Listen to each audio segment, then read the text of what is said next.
Assalamualaikum warahmatullahi wabarakatuh. Shalom, Om Swastiastu, Namo Buddhaya, salam kebajikan dan salam sejahtera bagi kita semua. Selamat pagi dan selamat datang saya ucapkan kepada para hadirin yang pada hari ini telah menyempatkan waktunya untuk hadir dan juga berada di dalam Zoom meeting ini bersama kita semua untuk mendapatkan ilmu terkait dengan tema kita hari ini.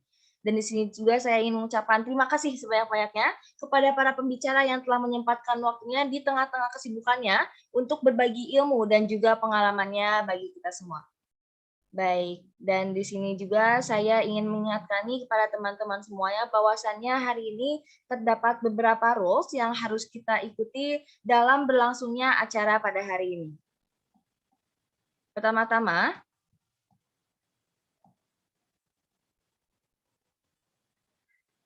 peserta wajib mengubah display name-nya menjadi instansi underscore nama dengan contoh Unpad underscore Riva.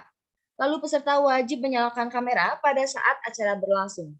Peserta wajib mematikan mikrofon kecuali saat diizinkan. Peserta dilarang minum minuman keras, menggunakan rokok atau rokok elektrik selama acara berlangsung. Peserta dapat menggunakan background yang telah disediakan oleh panitia. Dan terakhir, kepada para peserta yang ingin bertanya, diharapkan untuk menggunakan format nama, underscore tujuan pertanyaan, underscore isi pertanyaan. Baik, dan pada hari ini, alhamdulillah kita berkesempatan untuk berbicara dengan dua pembicara kita yang sangat hebat yang nantinya selanjutnya akan kita perkenalkan di sesi-sesi selanjutnya. Dan mungkin untuk memberitahukan, menginformasikan kepada teman-teman bahwasannya kita juga sedang mengadakan live streaming di YouTube Olahraga FH Unpad. Jadi untuk teman-teman yang belum bisa join mungkin bisa membagikan link YouTube-nya kepada teman-temannya yang ingin juga menonton webinar kita pada pagi hari ini. Baik, dan di sini saya ingin menjelaskan pertama-tama terkait dengan acara kita. Seperti yang kita tahu bahwasannya pembangunan olahraga di Indonesia ini harus didasari kebijakan olahraga atau sports policy yang kuat. Kekuatan kebijakan olahraga dapat dituangkan ke dalam Deklarasi Yogyakarta 2004 atau Kemenpora dan UU Nomor 3 Tahun 2005 tentang Sistem Keolahragaan Nasional yang menyatakan bahwa olahraga adalah segala kegiatan yang sistematik untuk mendorong, membina, serta mengembangkan potensi jasmani, rohani, dan sosial. Dalam Undang-Undang Sistem Keolahragaan Nasional juga terdapat bagaimana pembinaan, pengembangan sarana dan prasarana ini masih banyak aspek dan tata cara yang wajib insan olahraga ini pahami dan laksanakan dalam kegiatan olahraga sesuai dengan amanat yang terkandung dalam Undang-Undang Sistem Keolahragaan Nasional.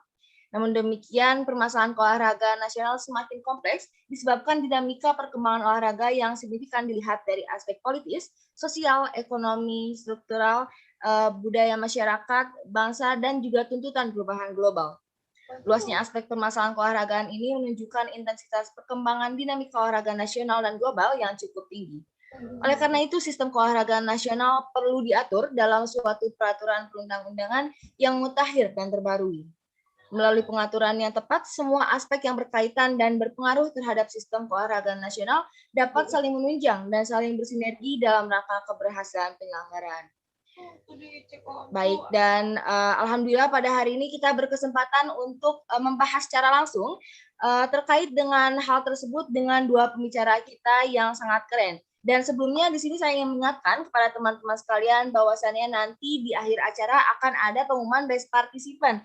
Dan best participant ini akan mendapatkan hadiah loh teman-teman. Jadi jangan lupa untuk selalu menyalakan kamera dan juga selalu aktif saat diskusi. Baik, selanjutnya kita akan mendengarkan kata sambutan dari Ketua UKMF Olahraga yaitu Kanazar Maulana. Kepada Kanazar kami persilahkan. Oke, baik. Izin konfirmasi, Alisa, apa suara saya terdengar? Apa dibilangnya? Ya sering apa ada Jupiter tuh kan, kata dia ya. Oke, baik. Bismillahirrahmanirrahim. Assalamualaikum warahmatullahi wabarakatuh. Salam, Om Swastiastu, Namo Buddhaya. Salam kebajikan bagi kita semua. Pertama-tama yang terhormat Teguh Dewata Tambunan selaku perwakilan dari Badan Eksekutif Mahasiswa Fakultas Hukum Universitas Padjadjaran. Yang terhormat Pak Agus Wandono SHLLM selaku perwakilan dari Dekanat FH Unpad. Yang terhormat para pembicara kita yang hebat kali ini, Pak Eko Nur Kristianto, Bung Tommy Welly, terima kasih telah menyempatkan waktu dan kesempatannya untuk diskusi dengan kami semua. Serta yang terakhir yang terhormat kepada Raffi Firmansyah selaku Project Officer dan rekan-rekan panitia yang saya cintai. Pertama-tama mari kita panjatkan puji dan syukur kita kepada Tuhan Yang Maha Esa karena berkat dan rahmat-Nya, alhamdulillah kita semua dapat berkumpul kembali untuk berdiskusi terkait suatu isu yang menarik untuk kita bahas pada kali ini. Saya ingin mengucapkan terima kasih yang sebesar-besarnya kepada seluruh pihak yang telah berpartisipasi pada kegiatan kali ini. Semoga dengan diadakannya kegiatan ini dapat memberikan manfaat yang baik bagi kita semua. Para hadirin yang berbahagia, topik yang menarik pada kali ini yaitu mengenai hukum olahraga atau Lex Sportiva. Yang mana pada tahun ini sistem keolahragaan nasional ini termasuk dalam program legislasi nasional yang akan merevisi terkait Undang-Undang nomor 3 tahun 2005 tentang sistem keolahragaan nasional. Dengan adanya RUU-SKN ini diharapkan dapat menjadi suatu payung hukum bagi pengembangan dan pembinaan olahraga di Indonesia.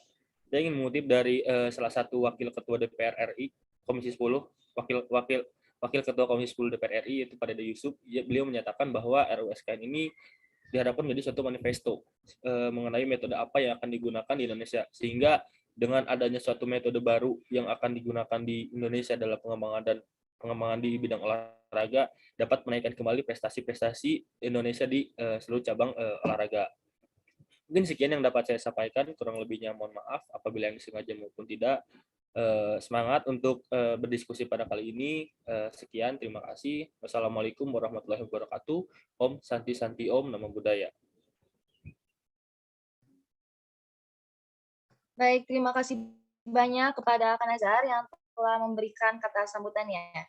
Dan di sini sebelum kita lanjut ke mata acara selanjutnya, mungkin aku ingin mengingatkan kepada teman-teman untuk menyalakan kameranya ya, karena agar nantinya diskusi ini dapat berjalan dengan dua arah dan sekiranya menjadi lebih enak ya teman-teman.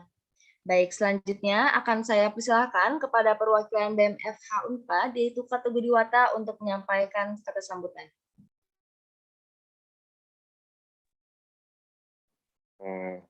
Baik, terima kasih MC sebelumnya. Selamat pagi, Assalamualaikum warahmatullahi wabarakatuh. Shalom, Om Swastiastu, Namo Buddhaya, salam kebajikan untuk kita semua. Pertama-tama yang terhormat Bapak Agus Suwandono, SLLM, selaku manajer pembelajaran, kemahasiswaan dan alumni Fakultas Hukum Universitas Pajajaran. Rekan saya Nazar Maulana, selaku Ketua Olahraga FA4, Raffi, selaku Project Officer kegiatan hari ini, dan juga kemudian selamat hormat juga kepada para pembicara pada kegiatan Legal Aspect of Sport 2021 ini. Ada Bapak Eko Nur Kristianto, SMH, yang merupakan pakar hukum olahraga nasional, dan ada Bapak Tommy Welly atau Bung Towel yang merupakan pengamat sepak bola. Dan tentunya saya ucapkan selamat datang dan selamat bergabung kepada seluruh peserta pada kegiatan diskusi hari ini. Melihat dari tema yang diangkat pada kegiatan kali ini, yaitu mengenal rancangan undang-undang Sistem Keolahragaan Nasional atau RUU SKN, pasti akan menjadi suatu pembahasan yang sangat menarik. Mengingat saat membahas mengenai bidang olahraga itu sendiri menjadi suatu hal yang cukup penting dan cukup krusial. Apalagi bila dikaitkan dengan RUU SKN ini, yang menjadi sistem besar atau grand design dalam mengembangkan kualitas dan juga potensi para atlet-atlet kita. Salah satu hal yang menjadi tujuan dari RUU ini ialah menjadi payung hukum yang memang dapat mengawal perkembangan kualitas atlet Indonesia. Tentunya hal-hal yang menarik adalah gagasan, sistem, dan manajemen baru seperti apa yang ditawarkan oleh RUU SKN ini. Untuk itu, untuk dapat mencapai cita-cita dan juga harapan dari keolahragaan di Indonesia ini, yaitu adalah periode dari 2021 sampai 2045 nanti. Oleh karena itu, tentunya kehadiran para pembicara kali ini akan sangat memberikan banyak ilmu dan pengetahuan kepada kita dari segala kompetensi dan pengalaman yang sudah atau sedang mereka jalani saat ini. Untuk itu, tentunya kami sangat berterima kasih kepada para pembicara sudah mau menyempatkan waktunya untuk hadir dan berbagi ilmu serta pengalamannya yang pasti akan sangat bermanfaat bagi kita semua. Mungkin itu saja yang dapat saya sampaikan. Semoga kegiatan diskusi hari ini dapat berjalan dengan lancar dan memberikan manfaat yang sebesar-besarnya bagi setiap pihak yang terlibat. Selebihnya saya mohon maaf apabila ada kesalahan baik dari perkataan maupun perbuatan. Wassalamualaikum warahmatullahi wabarakatuh. Om Santi Santi Om, Namo Buddhaya, salam kebajikan untuk kita semua. Terima kasih. Baik, terima kasih banyak Kak Teguh atas kata sambutannya. Dan selanjutnya akan saya persilakan kepada Project Officer Legal Aspect of Sport 2021 untuk memberikan kata sambutan. Baik, terima kasih kepada moderator atas kesempatannya. Assalamualaikum warahmatullahi wabarakatuh. Selamat pagi semuanya. Sebelumnya perkenalkan, nama saya Raffi, di sini sebagai Project Officer dari acara Labs 2021 ini. Pertama-tama saya ingin mengucapkan terima kasih kepada para peserta yang menyempatkan untuk hadir di hari Minggu ini ya, di hari Minggu yang cukup cerah ini. Kalau di Bandung lumayan cerah nih, jadi alhamdulillah nih menyambut acara ini, langit juga cerah gitu. Terima kasih kepada para peserta yang sudah ingin bergabung pada pagi hari ini. Selanjutnya saya ingin mengucapkan terima kasih juga untuk perwakilan dari Dekanat dan perwakilan dari BEM. Ada Pak Agus dan Teguh. Terima kasih telah menyempatkan juga untuk hadir pada pagi hari ini. Tak lupa saya mengucapkan terima kasih kepada narasumber kita yang hebat-hebat ini dan keren ini. Mungkin teman-teman udah sering lihat di TV ya, kalau Bung Toel nih hits banget lah di TV nih ya. Jadi nanti kita bakal bincang-bincang nih sama Bung Toel terkait RUU Undang-Undang SKN ini nih. Dan kita juga kehadiran Pak Eko Nur Kristianto atau kita sebut Pak Eko Maung. Kebetulan beliau juga merupakan alumni dari Fakultas Hukum Universitas Pajajaran. Dan selanjutnya saya juga ingin mengucapkan terima kasih kepada seluruh panitia yang terlibat. karena tanpa bantuan panitia semuanya juga mungkin acaranya tidak dapat terlaksana dengan baik. Mungkin itu saja yang ingin saya sampaikan kepada para peserta dan teman-teman semua. Selamat menimba ilmu karena hari ini pembahasannya akan menarik lah ya, dan sangat menambah wawasan. Jadi silahkan menimba ilmu, silahkan bertanya nanti kepada narasumber kita yang sangat hebat ini. Apabila ada yang ingin ditanyakan langsung saja gitu.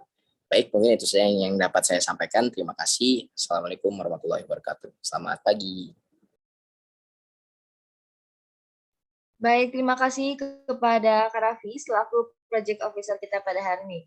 Dan selanjutnya kita akan mendengarkan kata sambutan dari perwakilan pihak dekanat yang akan disampaikan oleh Pak Agus Suwandono SHLLM. Kepada Pak Agus, kami persilahkan. Ya, terima kasih MC. Bismillahirrahmanirrahim. Assalamualaikum warahmatullahi wabarakatuh. Syukur ya, dan kama senantiasa kita panjatkan hadirat Allah Subhanahu wa Ta'ala yang senantiasa memberikan rahmat dan hidayah pada kita semua. Pada kesempatan kali ini, pagi ini kita masih diberikan kesempatan kesehatan untuk dapat menghadiri ya webinar legal aspek of sport 2021 yang diselenggarakan oleh UKMF Olahraga FAU. Pada kesempatan kali ini ya, saya mewakili Bapak Dekan Dr. Idris SHMA. Pertama-tama ingin mengucapkan terima kasih nih pada para narasumber yang berkenan hadir. Ada Bapak Eko Nur Kristianto ya, tadi sebelumnya selamat datang Kang Eko ya, kalau tempat biasanya sebutannya Kang ya. Kemudian ada Bapak Tommy Welly juga ya, terima kasih atas kesempatan kesediaannya untuk mengisi kegiatan pada kesempatan ini. Kemudian selamat hadir ya, selamat datang para peserta yang telah hadir pada kesempatan kali ini. Saya pikir ini hal-hal baru ya, kita mengkaji olahraga nasional itu kaitannya dengan aspek legalnya, aspek hukumnya. Selama ini mungkin lebih kepada persoalan atlet dan lain-lain. Nah, ini saya pikir hal yang baru ya, yang dilakukan oleh KNF olahraga. Kemudian juga terima kasih nih pada Ketua BEM dalam hal ini wakil ya, BEM ada Teguh Pembangunan ya. Terima kasih untuk dukungannya ya untuk penyelenggaraan kegiatan ini. Kemudian juga untuk Ketua UKMF ya, Nazar, dan juga Project Officer Raffi ya. Semoga nih kegiatannya bisa lancar ya, sukses ya.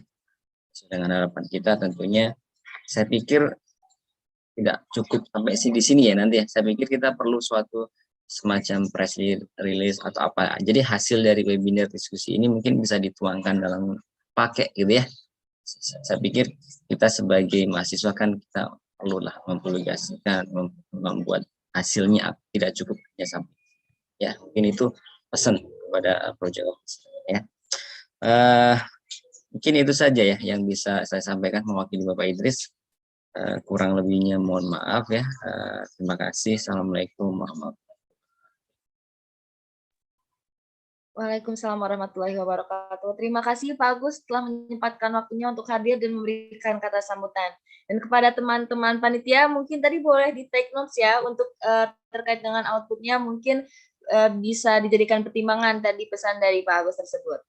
Baik, dan selanjutnya para hadirin sekalian, saya izin menginformasikan bahwasannya kedua pembicara kita, yaitu Bung Toel dan juga Pak Eko Maung, sudah hadir bersama kita di Zoom pada hari ini. Dan mungkin untuk mengabadikan terlebih dahulu, mari kita foto. Dan kepada teman-teman PDD, kami persilakan untuk mengabadikan fotonya terlebih dahulu. Mungkin teman-teman bisa menyalakan kameranya ya.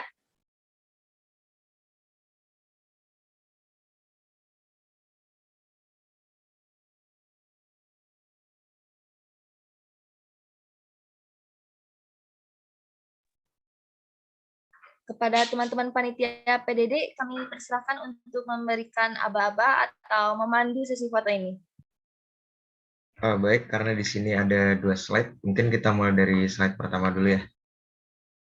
Oke, 1, 2, 3. Baik, sekali lagi untuk slide kedua. 1, 2, 3. Baik, terima kasih. Baik, terima kasih Panitia PDD yang tadi telah mendokumentasikan foto kita nih bersama kedua pembicara kita pada hari ini. Baik, selanjutnya di sini kita akan berkenalan terlebih dahulu dengan kedua pembicara kita. Pertama-tama mungkin akan saya perkenalkan dulu pembicara pertama kita yaitu Bung Tommy Welly. Nah, ternyata di sini juga kan sudah hadir tadi seperti yang sudah saya sebutkan bahwasannya Bung Towel ini sudah hadir bersama kita dan mungkin kita sapa terlebih dahulu kali ya. Mungkin akan langsung saja saya sapa. Selamat pagi Bung Towel. Selamat pagi, terima kasih sudah diundang untuk bergabung bersama adik-adik di sini. Terima kasih juga Bung Towel sudah hadir pada pagi hari ini. Dan tadi saya mendengar suara Bung Towel saja langsung semangat ya. Karena terlihat bahwa terdengar dari suara Bung Towel ini udah semangat banget ya kayaknya Bung Towel. Kang Eko tuh yang semangat. Oke, baik Bung Towel, apa kabar nih pada pagi hari ini? Kabar baik, sehat. Kabar baik, sehat. Alhamdulillah kalau gitu, dan semoga para hadirin juga di sini semuanya berada dalam keadaan yang sehat ya. Amin. Oke, kalau gitu Bung Towel izinkan saya untuk membacakan CV dari Bung Towel terlebih dahulu ya. Baik, silakan. Baik, seperti yang kita tahu, Bung Towel yang memiliki nama lengkap Tommy Welly ini merupakan jurnalis sepak bola, komentator sepak bola, pengamat sepak bola, dan juga praktisi sepak bola. Lalu beliau juga memiliki moto, yaitu jadi solusi, bukan polusi sepak bola. Dengan hashtag komentator karetnya 2. Nah, mungkin kita tahu ya bahwasannya Bung Towel ini merupakan komentator yang sudah sangat terkenal ya. Kayak siapa sih yang nggak tahu Bung Towel kalau misalkan kita sering nonton di sepak bola. Suaranya tuh yang khas pasti membuat kayak kita, wah ini pasti Bung Towel nih yang lagi komentatorin. Ini soalnya ciri khasnya sangat-sangat ini ya, sangat-sangat menarik ya, unik sekali Bung Towel ini. Mungkin boleh slide selanjutnya. Baik, ternyata Bung Towel juga merupakan jurnalis sepak bola sejak 1992, lalu menjadi komentator sepak bola sejak 2000, lalu pengamat sepak bola sejak 2008 dan menjadi praktisi sepak bola sejak 2011. Beliau juga memiliki beberapa pengalaman kerja, antara lainnya Technical Study Group PT Liga Indonesia dari tahun 2012 hingga 2013, lalu menjadi Direktur Football Development PSSI pada tahun 2013 hingga 2014, lalu menjadi Direktur Kompetisi PSSI pada tahun 2014 hingga 2016, dan menjadi juru bicara PSSI pada tahun 2015 hingga 2016, dan masih banyak lagi pengalaman-pengalaman beliau yang mungkin boleh teman-teman baca di layar. Baik teman-teman, itulah CV dari pembicara kita hari ini, yaitu Bung Towel. Baik, dan nanti kita selanjutnya ini akan berbincang-bincang ya dengan Bung Towel ini terkait dengan tema kita hari ini, yaitu RUSKN. Dan mungkin kita langsung saja kali ya Bung Towel masuk ke sesi talk show-nya. Udah siap belum nih kira-kira Bung Towel? Oh gitu, langsung. Ya betul. Atau mungkin ada yang ingin disampaikan terlebih dahulu oleh Bung Towel, silahkan. Oke, yang pertama terima kasih kehormatan buat saya bergabung kembali dengan adik-adik dari Fakultas Hukum. Apa ini yang kedua, apa yang ketiga ya? Saya agak lupa sih. Saya pernah ke Jatinangor juga, ke Fakultas Hukum. Mungkin di era sebelum pandemi kali ya. Jadi ini kesempatan kedua kali atau ketiga kali saya lupa dengan Fakultas Hukum, karena kadang karena dengan fakultas lain juga saya pernah ya, dengan FISIP dan lain sebagainya gitu.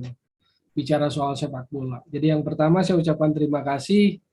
Tadi banyak teman-temannya, panitianya, ada ADMC, ada dari Dekanat Perwakilan Pak Agus Wandono, selamat pagi. Ada Project Officer juga, ada ini Teguh Tambunan, saya lupa tadi apa itu, BEM atau apa ya. Dan juga mungkin teman-teman tadi yang nggak bisa saya sebut satu-satu. Yang pertama terima kasih. Yang kedua, saya nggak mau pakai PowerPoint karena mungkin kalian teman-teman mahasiswa online, kuliah online, takut bosen, takut boring gitu. Jadi kita talk show bebas aja lah, gaya bebas gitu, freestyle kita gitu kan. Kita bahas undang-undang SKN, konteksnya itu kan, tapi saya dalam sudut pandang seorang pengamat sepak bola. Background saya seperti yang tadi disampaikan lewat CV sederhana itu kan, backgroundnya sudut pandangnya sepak bola. Jadi biar nanti konteks hukumnya, konstruksi hukumnya biar Kang Eko mau. Ini pakar hukum sama pakar Persib ini Kang Eko mau. Saya belum lihat Kang Eko mau. Mana Kang Eko mau itu? Ada Bung Toel, baru bangun. Tidur nih. Kenapa terlambat bangun gara-gara Persib kalah? Iya. Ya, kita mulai saja mungkin kalau diperbolehkan oleh panitia untuk bicara. Izin untuk semuanya, Pak dosen, mewakili dekanat maupun juga adik-adik mahasiswa. Buat saya, Undang-Undang Olahraga, Undang-Undang Nomor 3 Tahun 2005 tentang Sistem Olahraga Nasional itu kan payung ya. Jadi saya nggak akan bicara seolah-olah pakar hukum karena memang bukan pakar hukum. Buat saya, undang-undang itu payung yang memayungi olahraga, yang bikin posisi olahraga menjadi penting dan kuat gitu loh buat bangsa ini gitu. Karena di era modern sekarang menurut saya salah satu peperangan di dunia internasional adalah olahraga. Di level regional Asia Tenggara, SEA Games, kalau kita hebat itu kan kita sebetulnya memenangkan satu pertempuran, satu peperangan. Di level yang lebih tinggi Asian Games, di level yang lebih besar Olimpiade maupun di level yang lebih spesifik di sepak bola. AFF, SEA Games, Asian Games, Piala Asia, lolos Piala Dunia kalau bisa kan begitu. Itu sebetulnya adalah peperangan kita sebagai sebuah bangsa. Bendera kita akan berkibar. Walaupun kemarin ada kasus Lembaga Anti Doping Indonesia yang disanksi. Kemudian imbasnya ya bendera kita nggak berkibar.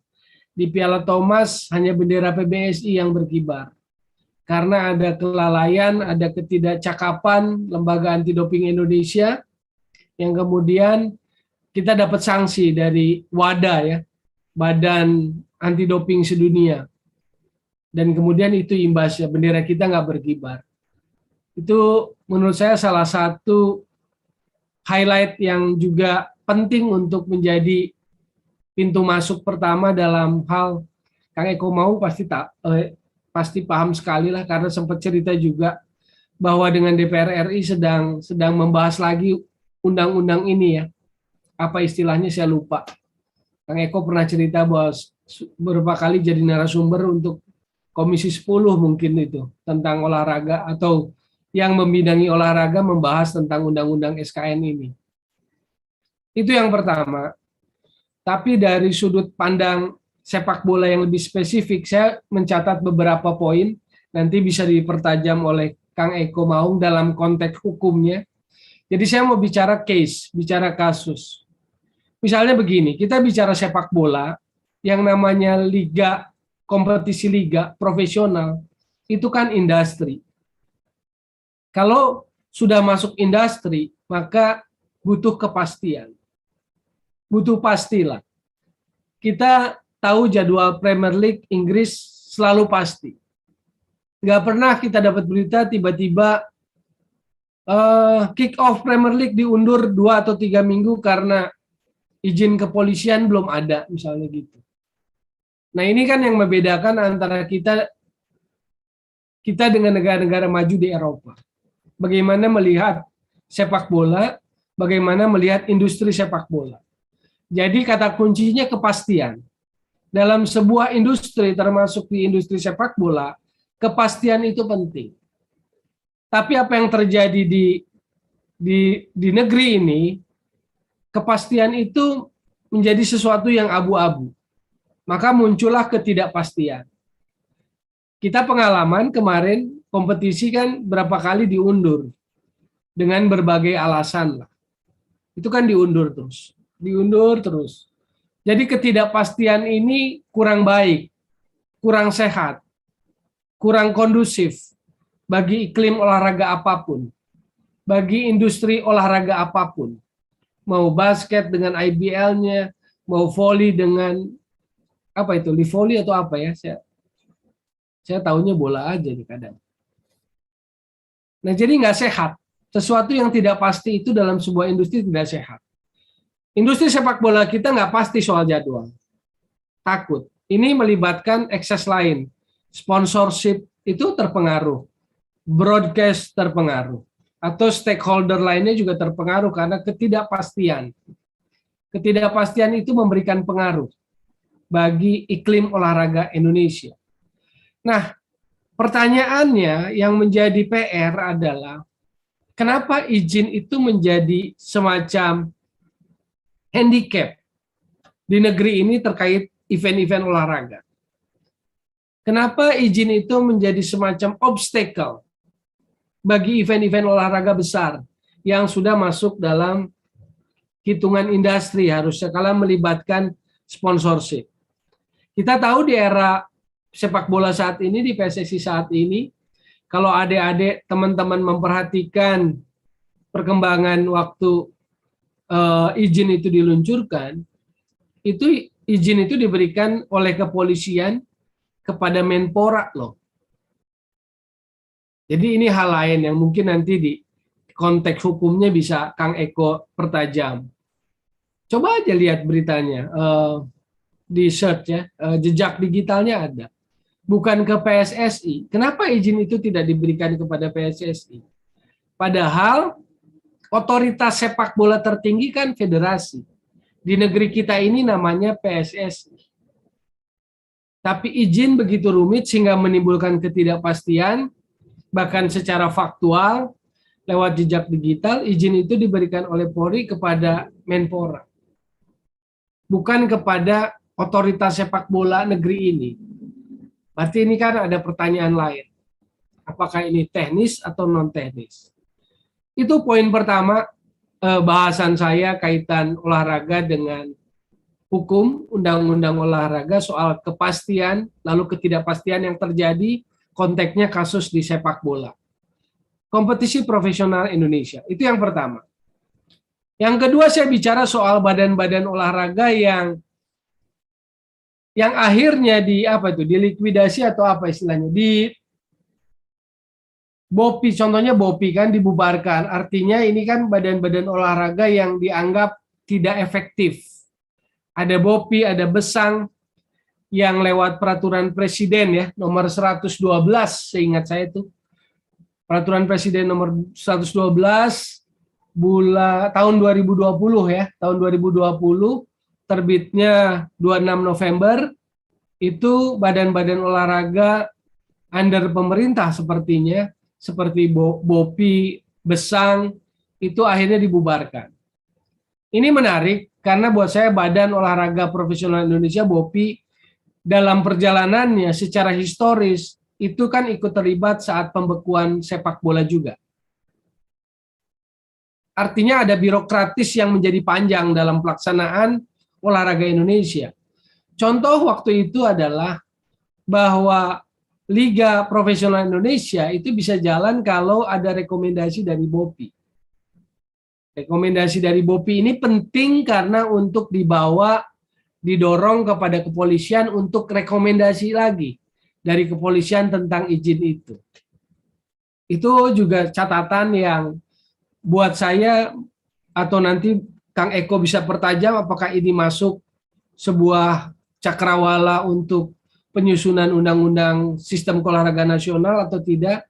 Karena badan-badan seperti itu pada dasarnya menurut saya menjadi birokratis, menjadi memperpanjang proses olahraga itu, menjadi tidak efektif yang kemudian dibubarkan sendiri lewat peraturan presiden nomor 112. BOPI, Badan Olahraga Profesional Indonesia, Besang, Badan Standarisasi ya, Badan Standarisasi dan Akreditasi Nasional Keolahragaan, Badan Standarisasi dan Akreditasi Keolahragaan Nasional. Saya juga nggak tahu apa produknya dari Besang, juga selama Besang ada saya nggak tahu siapa orang-orangnya, saya juga nggak tahu. Contoh seperti LADI, Lembaga Anti Doping Indonesia, kita tahunya adalah begitu ada sanksi dari WADA, begitu ada sanksi kita baru tahu orang-orangnya di dalamnya itu juga gitu loh. Kalau buat kalangan olahraga, yang katanya APBN-nya 75 miliar itulah di setahun. Biasanya Kang Eko tuh yang tahu kayak begitu. Nah, itulah efektivitas badan-badan olahraga yang dibentuk, tapi efektivitasnya nggak ada, birokratis, lalu kita menyambut gembira. Kalau saya pribadi menyambut gembira, per November tahun 2020, badan-badan olahraga itu dibubarkan lewat peraturan Presiden nomor 112. Itu poin nomor 2. Yang pertama tadi soal ketidakpastian, soal kepastian dalam industri olahraga.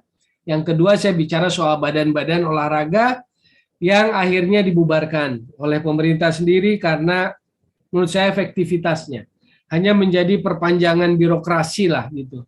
Yaitu tadi seperti BOPI dan sebagainya. Contoh kasusnya ketika Liga Indonesia harus digelar, maka Liga Indonesia harus mendapatkan rekomendasi dari BOPI yang ada poin-poin lah yang harus pajak segala macam dan sebagainya macam. Yang kalau dari sisi politis bisa jadi ganjalan, kalau dari sisi non teknis lainnya, ya mohon maaf, kadang seperti mengejar setoran. Ini fakta-fakta yang terdengar, dan ini ruang akademis, jadi saya harus bisa sampaikan, sehingga itu yang saya bilang bahwa badan-badan ini menjadi tidak efektif. Yang ketiga, dalam konteks olahraga, dalam konteks sepak bola yang saya pahami, yang mungkin juga bisa jadi catatan dalam penyusunan undang-undang sistem keolahragaan nasional, entah itu revisi atau apapun namanya, saya bicara soal penunggakan gaji, kasus-kasus penunggakan gaji di lingkup sepak bola Indonesia, di kompetisi Liga Sepak Bola Indonesia. Kita tahu bahwa pilar sepak bola itu adalah klub dan pemain. Maka sejak tahun 2002, FIFA itu membentuk yang namanya DRC, Dispute Resolution Chamber, DRC, Dispute Resolution Chamber. Betapa FIFA menganggap bahwa pilar sepak bola itu adalah klub dan pemain, maka dia merasa perlu memproteksi pemain. Maka dibentuklah badan yang disebut sebagai DRC, Dispute Resolution Chamber. Yang di Indonesia itu baru dibentuk itu 2017. Yang disebut sebagai NDRC, National Dispute Resolution Chamber. Badan Penyelesaian Sengketa Nasional dalam hal keolahragaan, dalam hal sepak bola. NDRC. Dalam kasus-kasus penunggakan gaji pemain, ada dari pihak pemain itu APPI, Asosiasi Pemain Profesional Indonesia. Lalu juga ada NDRC. Jadi sengketanya diurus oleh NDRC. Nah, misalnya ada penunggakan gaji seperti yang terakhir-akhir ini banyak tuh. Kalteng Putra, banyak sih sebetulnya. Klub-klub yang kemarin nunggak gaji itu sengketanya ke NDRC. NDRC biasanya mengambil keputusan, cuma setahu saya sifat keputusannya rekomendasi. Jadi hasil keputusannya didorong kepada PSSI, kepada Exco PSSI untuk dieksekusi. Jadi kalau dalam istilah hukum apa? Nggak punya kekuatan eksekusi atau apa tuh istilahnya itu dalam istilah hukum? Eksekutor ya? Yes, eksekutor ya. Nanti koreksi ya Kang Eko, kalau NDRC dalam pemahaman saya kurang lengkap atau kurang baik. Jadi ada sengketa, pemain nggak dibayar gajinya, lapor ke NDRC, disidang, diputus, tapi keputusannya sifatnya rekomendasi. Lalu didorong kepada PSSI. Seperti itu. PSSI kalau harus memperkuat biasanya keputusannya begini. Contoh misalnya Persib Bandung lah ya di Bandung. Persib Bandung ada tunggakan gaji baik terhadap pemain asing maupun ini diputuskan oleh NDRC harus dilunasi, kalau enggak boleh daftar pemain misalnya gitu kan. Di musim yang berjalan ini nggak boleh daftar pemain. ya itu kan kerugian besar, nggak diproses pendaftarannya kan. Nah, sayangnya eksekusi itu menjadi kurang berdampak karena dalam pelaksanaannya, dalam fakta realitasnya PSSI seringkali seolah mengabaikan rekomendasi NDRC itu. Seolah mengabaikan. Contoh, Kalteng Putra itu menunggak gaji lama, hampir 2 tahun pemain itu gajinya nggak dibayar. Tapi PSSI seolah-olah tutup mata, tutup telinga, dia tunjuk Kalteng Putra sebagai tuan rumah kompetisi Liga 2 musim ini, tahun ini. Ini kan nggak benar. Klub itu nunggak gaji, punya masalah, kasusnya dibawa ke NDRC, National Dispute Resolution Chamber, diputuskan, sudah ada rekomendasinya, tapi PSSI sendiri seolah abai, malah diberi hadiah, diberi bonus sebagai tuan rumah kompetisi Liga 2 tahun ini. Itu contoh fakta Kalteng Putra. Jadi poin yang mau sampaikan, poin 3 adalah kasus-kasus sengketa pemain dengan klub bisa diperluas, bisa sepak bola, bisa pebasket, bisa pebola voli profesional atau atlet profesional lain yang kaitannya sengketa dengan klub. Poin ketiga itu ya, soal sengketa NDRC, soal tunggakan gaji, kasus-kasus realnya. Tapi catatannya adalah bagaimana jika itu terjadi pada pelatih? Karena ternyata NDRC selama ini hanya mengurusi sengketa pemain dengan klub gitu loh. Tapi kalau yang menyangkut pelatih, mungkin saja kan pelatih juga ditunggak atau nggak dibayar sisa gaji atau kalau diputus kontrak gajinya gitu kan. Nah ternyata yang saya tahu dari NDRC kita maupun juga mungkin garis besar turunannya dari FIFA dari DRC itu, yang pelatih nggak masuk kategori yang harus dikerjakan atau ruang lingkupnya NDRC. Padahal kan pelatih pun bisa jadi dalam posisi rentan untuk kontraknya diputus, sisa kontrak nggak dibayar, atau gajinya ditunggak dan sebagainya. Jadi itu catatan saya sebagai brainstorming, sebagai bahan diskusi, sebagai pemikiran tentang kasus-kasus sengketa pemain dengan klub. Contoh konkretnya adalah penunggakan gaji. Yang keempat, saya mau bicara tentang match fixing. Match fixing, pengaturan skor itu menjadi isu global. Karena ini kaitannya tentang integrity. Integrity football yang artinya kepada nilai-nilai, value-value yang integrity juga. Sangat integrity itu fundamental gitu loh. Jadi bayangkan kalau pertandingan semalam Persija Persib udah tahu hasilnya, kan udah selesai sepak bola, udah nggak menarik lagi untuk ditonton. Kang Eko nggak usah nobar semalam kan sama Menteri BUMN Erick Thohir. Kalau hasilnya kita udah tahu gitu loh. Jadi itulah pentingnya integrity football itu untuk menjaga marwah sepak bola. Tetapi gangguan sepak bola itu pasti terjadi. Seperti di lingkungan kita ada banyak virus, ada banyak penyakit, itu pasti terjadi.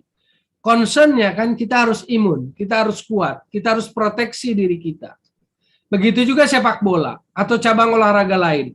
Karena rupanya match fixing bukan cuma di sepak bola. Di tenis ada, di basket ada, di bulu tangkis juga ada. Jadi saya pikir soal integrity ini penting. Penting dalam konteks hukum. Karena kasusnya adalah match fixing. Kasus faktualnya adalah tentang match fixing, pengaturan skor. Jadi kalau kita bicara tentang pengaturan skor, pasti ada satu. Ada betting industry misalnya. Ada rumah-rumah judi. Dan sebagai gambaran, kalau kita bicara tentang perputaran uang yang terkait dengan perjudian di dunia, itu ternyata 70% perputarannya di Asia. 30%-nya rest of the world. Di negara-negara lain lah, rest of the world. Tapi 70% perputaran uang judi itu yang menyangkut olahraga itu banyak di Asia. Nah, secara prinsipnya zero tolerance. Sepak bola, saya bicara sepak bola, nggak berani mengklaim olahraga lain. Terhadap match fixing, prinsipnya adalah zero tolerance. Yang artinya apa? Kartu merah. Yang artinya apa? Sanksinya seumur hidup. Jadi kalau ada pihak-pihak yang terlibat, pemain, pelatih, atau pelaku-pelaku sepak bola terlibat, wasit, maka sebetulnya prinsipnya zero tolerance, yaitu larangan hukuman seumur hidup.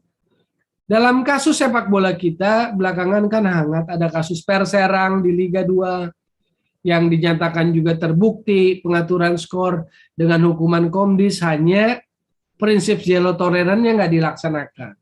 Maka hukumannya gradasi 5, 4, 3, 2 gitu kan, 3, 2 tahun. Padahal secara FIFA memberikan edaran, memberikan guidance, prinsip terhadap match fixing itu adalah zero tolerance, yang artinya lifetime ban, larangan aktivitas sepak bola seumur hidup.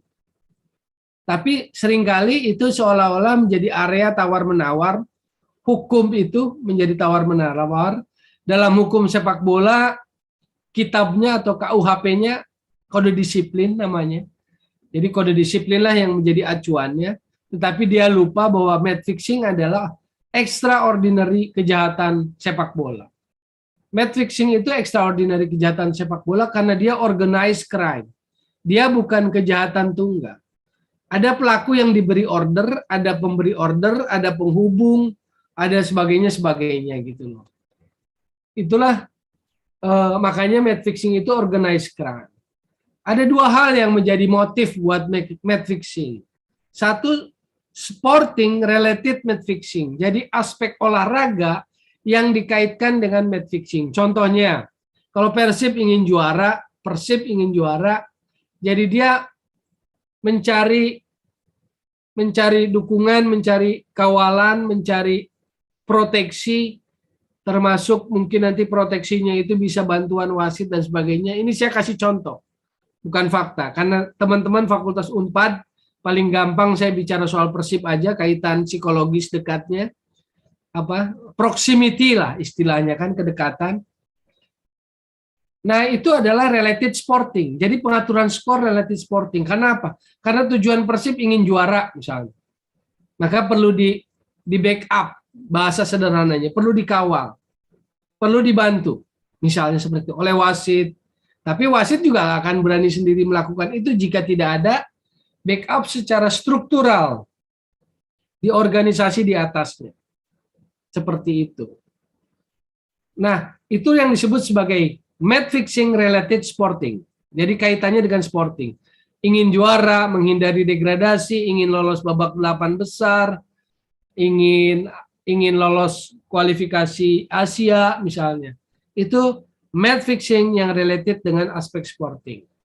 Tapi juga ada match fixing yang related dengan betting, dengan judi, dengan pertaruhan, dengan perjudian. Misalnya, kalah dengan skor tertentu, menang dengan skor tertentu. Atau di babak pertama tanpa gol, babak kedua sekian gol. Atau di babak pertama 1 gol, di babak kedua sekian gol. Jadi pertandingan yang diatur sedemikian rupa dengan skor tertentu. Itu match fixing yang related dengan betting. Gitu. Babak pertama kalah atau draw, babak akhir pertandingan menang. Babak pertama kalah, akhir pertandingan menang. Gitu. Macam-macam. Motif-motifnya, gimmick-gimmicknya macam-macam. Itu yang related betting gitu loh. Jadi pasti di situ juga ada referee fixing, ada player fixing, atau mungkin juga official fixing. Jadi pengaturan yang melibatkan pemain, pelatih, atau wasit. Nah, hal itu kan terjadi di olahraga kita, di sepak bola misalnya.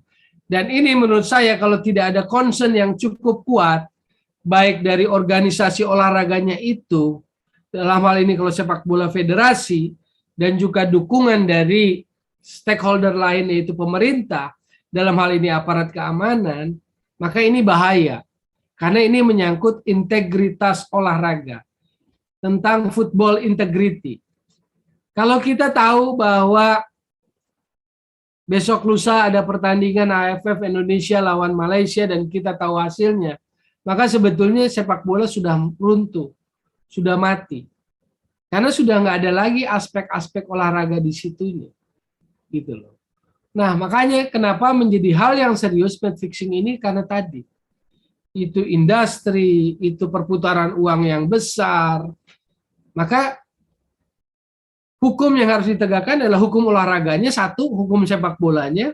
Hukum kedua adalah kerjasama dari pihak olahraga, pihak federasi, kalau sepak bola PSSI, dengan pihak aparat kepolisian.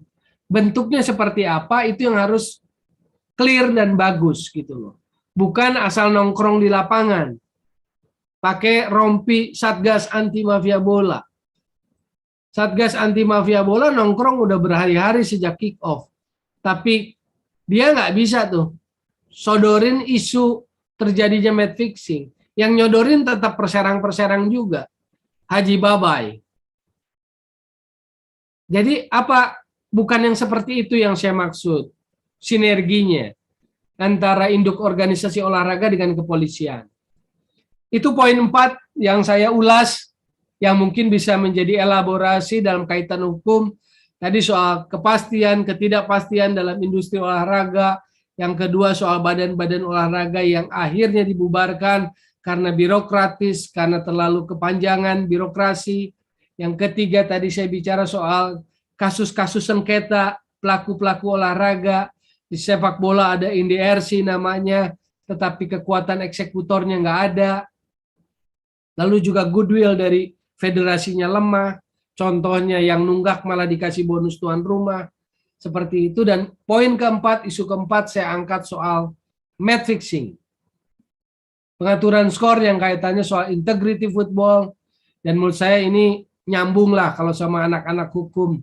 Soal etik of sport, integrity, value, seperti itu. Nah, poin kelima yang mau saya sampaikan adalah supaya nanti bisa Kang Eko. Ya. Mohon maaf, sisa waktunya 1 menit, mungkin boleh dipersingkat atau langsung sampaikan kesimpulannya. Oke, ada 2 isu lagi yang saya mau angkat. Satu, yang terakhir, yang kelima adalah naturalisasi. Naturalisasi nggak bisa hal yang terhindarkan, cuma mungkin konteksnya yang harus tepat. Karena kita hidup dalam dunia global, naturalisasi adalah salah satu cara, bukan yang utama, tapi juga secara hukumnya harus benar, karena kita punya undang-undang kewarganegaraan, kan begitu. Nanti Kang Eko bisa bertajam. Poin kelima, isu yang pantas menjadi perhatian dari adik-adik mahasiswa hukum adalah tentang naturalisasi. Apakah nanti bisa dikaitkan juga dengan undang-undang sistem olahraga nasional. Dan yang terakhir adalah soal nasib atau pensiun atlet. Atlet dalam konteks olahraga prestasi masa mudanya habis, waktunya habis. Bahkan mungkin untuk sekolah, kuliah secara normal itu berat. Walaupun kalau bisa ya bisa menjalani itu. Tapi ketika dia secara profesional sudah dari usia muda dan kemudian contoh sepak bola, katakanlah dia dalam rata-rata ya umur 20 kontrak katakanlah dapat karena kualitasnya bagus, kompetisinya Liga 1 paling banter 12 tahun. Usia 32, 33, 34. Atau paling lama 14 tahun karirnya. Setelah itu apa? Nah, itu yang menurut saya juga apakah perlu masuk dalam perhatian pemerintah tentang pensiun atlet nasional. Atlet-atlet yang sudah berjasa mengharumkan bangsa ini, negeri ini, apakah perlu mendapatkan fasilitasi pensiun masa depannya gitu. Saya pikir itu ada 6 poin yang tadi saya sampaikan. Sudah saya sampaikan tadi, termasuk terakhir setelah match fixing kan naturalisasi dan pensiun atlet atau masa depan atlet nasional setelah pensiun, setelah karirnya habis. Jadi itulah catatan-catatan saya yang mungkin di pagi ini bisa saya sharing untuk dielaborasi, untuk dipertajam oleh Kang Eko, untuk jadi bahan diskusi kelanjutan terkait isu-isu dalam olahraga yang menurut saya bersinggungan dengan aspek hukum.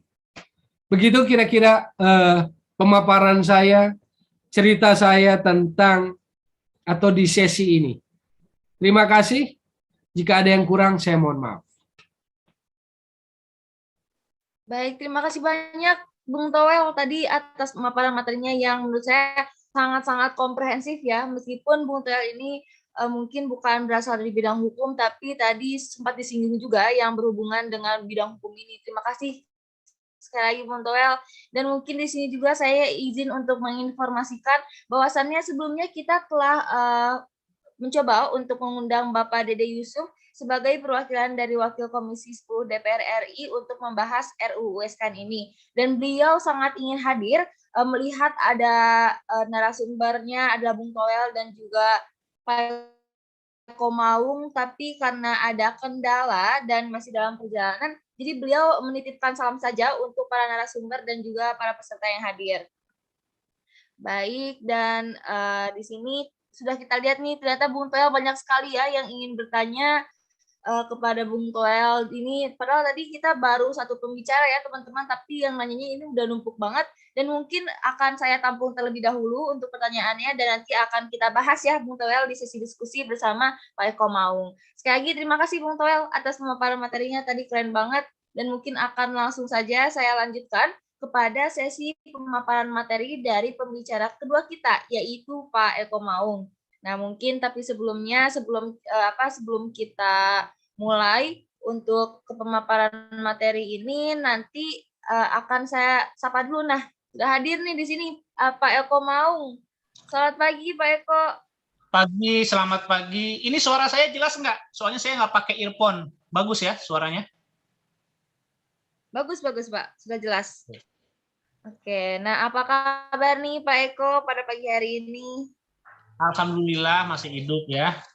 Jadi bisa join Zoom bersama kalian semua. Alhamdulillah ya, sehat ya berarti Pak Eko? Alhamdulillah. Oke, baik. Alhamdulillah Pak Eko. Nah, kalau misalkan kita sebelum masuk ke pemaparan materi ini, nanti saya bacakan dulu CV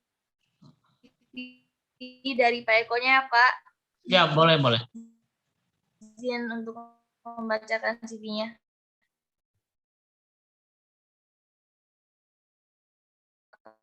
Oke, baik. Mungkin teman-teman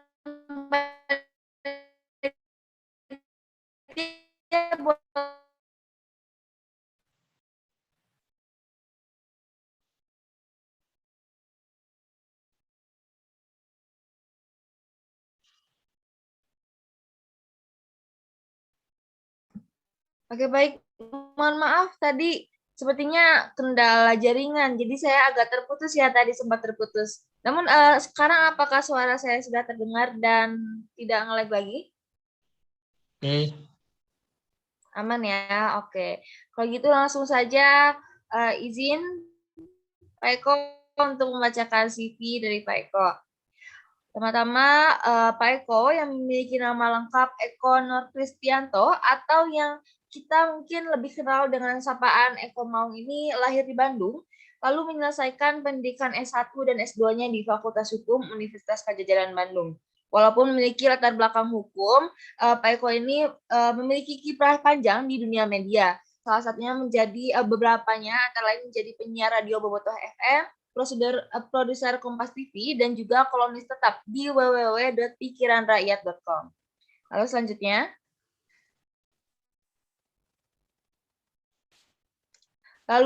beliau ini kesehariannya sebagai peneliti hukum di Kementerian Hukum dan HAM, lalu beberapa pengalaman di dunia hukumnya antara lain Kepala Divisi Hukum BOPI atau Badan Olahraga Profesional Indonesia yang tadi sempat juga disebutkan ya oleh Bung Toel, lalu Ketua Pokja Pembangunan Sistem Hukum Keolahragaan Nasional di BPHN atau Badan Pembinaan Hukum Nasional, serta menjadi delegasi Indonesia di berbagai konferensi internasional antara lainnya Tokyo, Athena, juga Manila. Lalu beliau juga seringkali menjadi narasumber di berbagai kampus, program Mata Najwa, Asosiasi Advokat, Komisi 10 DPR RI, dan masih banyak lagi. Lalu beliau juga memiliki banyak sekali karya, puluhan karya tulisnya ini tersebar di berbagai jurnal ilmiah nasional maupun internasional, ataupun di media-media populer. Wah, memang seperti yang dapat dilihat nih oleh para hadirin sekalian melalui CV Pak Eko ini, bahwasannya pembicara kedua kita ini memang gak main-main ya, teman-teman, memang merupakan orang yang sangat berkompetensi dalam tema yang akan kita bahas ini dan memang sangat keren. Baik, langsung saja mungkin ya Pak Eko, karena teman-teman juga seperti ingin langsung mendengarkan pemaparan dari Pak Eko, langsung saja kami persilahkan. Assalamualaikum warahmatullahi wabarakatuh. Selamat pagi teman-teman semua, panitia, BEM, dari dekanat, seluruh peserta, dan juga Bung Toel ya.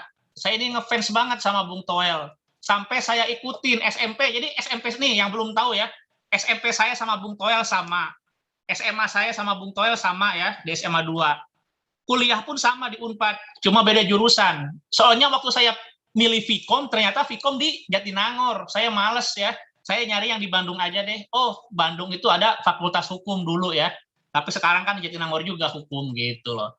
Nah, selamat pagi semuanya teman-teman. Saya akan berbicara dan sebisa mungkin saya tidak akan bicara tentang sepak bola sebetulnya. Karena kebiasaan jelek saya kalau ngomongin olahraga selalu sepak bola. Nah, karena ini kan olahraga ya, kita ngomongin global gitu, lebih luas daripada sepak bola. Tentang BOPI nih, perlu diluruskan dulu tentang BOPI ya, Bung Toel. Jadi saya itu masuk BOPI setelah generasi BOPI yang membekukan PSSI. Bahkan saya merasa diri saya itu dirangkul. Kenapa? Karena waktu diminta bantuan ya, BOPI dulu tuh generasinya siapa? Andreas Marbun gitu ya. Itu saya diminta bantuan. Saya bilang, nggak akan menang kalian, saya bilang. Nah, jadi saya aja waktu itu dari pemerintah mengatakan nggak akan menang gitu. Karena saya katakan PSSI jauh lebih siap gitu ya. Itu kesiapan PSSI tercermin dari hal-hal sederhana sebetulnya. Bawa berkas siap gitu kan, sedangkan dari Kemenpora, BOPI gitu kan berkasnya belum siap, terus datang pagi PSSI lebih siap gitu.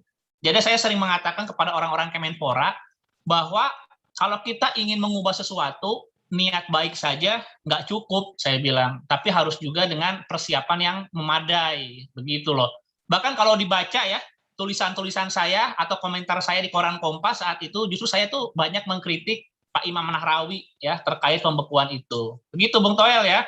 Dan ketika BOPI dibubarkan, itu bulan November ya, saya udah mundur duluan dari bulan April. Penyebabnya adalah Kalteng Putra lagi-lagi. Jadi kan terkait tunggakan gaji Bung Toel ya, saya mengatakan ini nggak bisa dikasih rekomendasi Liga 2 gitu. Saya kebetulan jadi ketua verifikator dari pemerintah untuk Liga 2. Terlepas Bung Toel pasti berpendapat ngapain pemerintah ikut-ikutan verifikator gitu ya, verifikasi. Cuma saya kan nggak melihat teknis bolanya.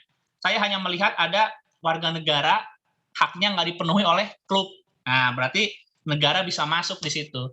Dan memang sialnya itu Kalteng Putra yang bermasalah, laga perdana Liga 2 malah Kalteng Putra di Stadion Batakan. Itu kan udah keterlaluan, makanya sejak itu saya mikir harus mundur gitu. Jadi dibubarkannya BOPI itu nggak mencoreng harga diri saya karena saya udah mundur duluan dari bulan April ya. Oke teman-teman, tadi yang Bung Toel katakan itu menarik ya untuk saya gayung sambuti, cuma saya udah bikin PowerPoint, jadi nggak bisa melenceng dulu, nantilah kita kembangkan di sesi diskusi ya. Saya udah bikin diskusi coba, dan sebetulnya ini nggak ada Kang Dede Yusuf ya, berarti saya bisa ngomongin anggota Dewan kalau gitu. Kalau ada Kang Dede Yusuf, saya nggak berani ngeritik anggota Dewan, nggak enak soalnya ya. Coba dimulai presentasi saya ya. Ada? Nah, saya bilang beberapa catatan. Jadi perkenalan saya dengan Undang-Undang Sistem Keolahragaan Nasional ini cukup panjang ya. Hampir 10 tahun lalu saya menemukan banyak kejanggalan. Nah, tentang urgensi, sekarang kan lagi revisi ya. Ini saya revisi Saya sekalian klarifikasi nih.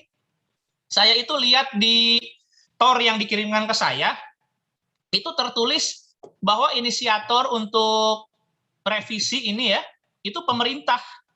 Nah, sebetulnya bahkan perkembangan terakhir saya ikut ada rapat prolegnas ya di Bogor tuh minggu lalu.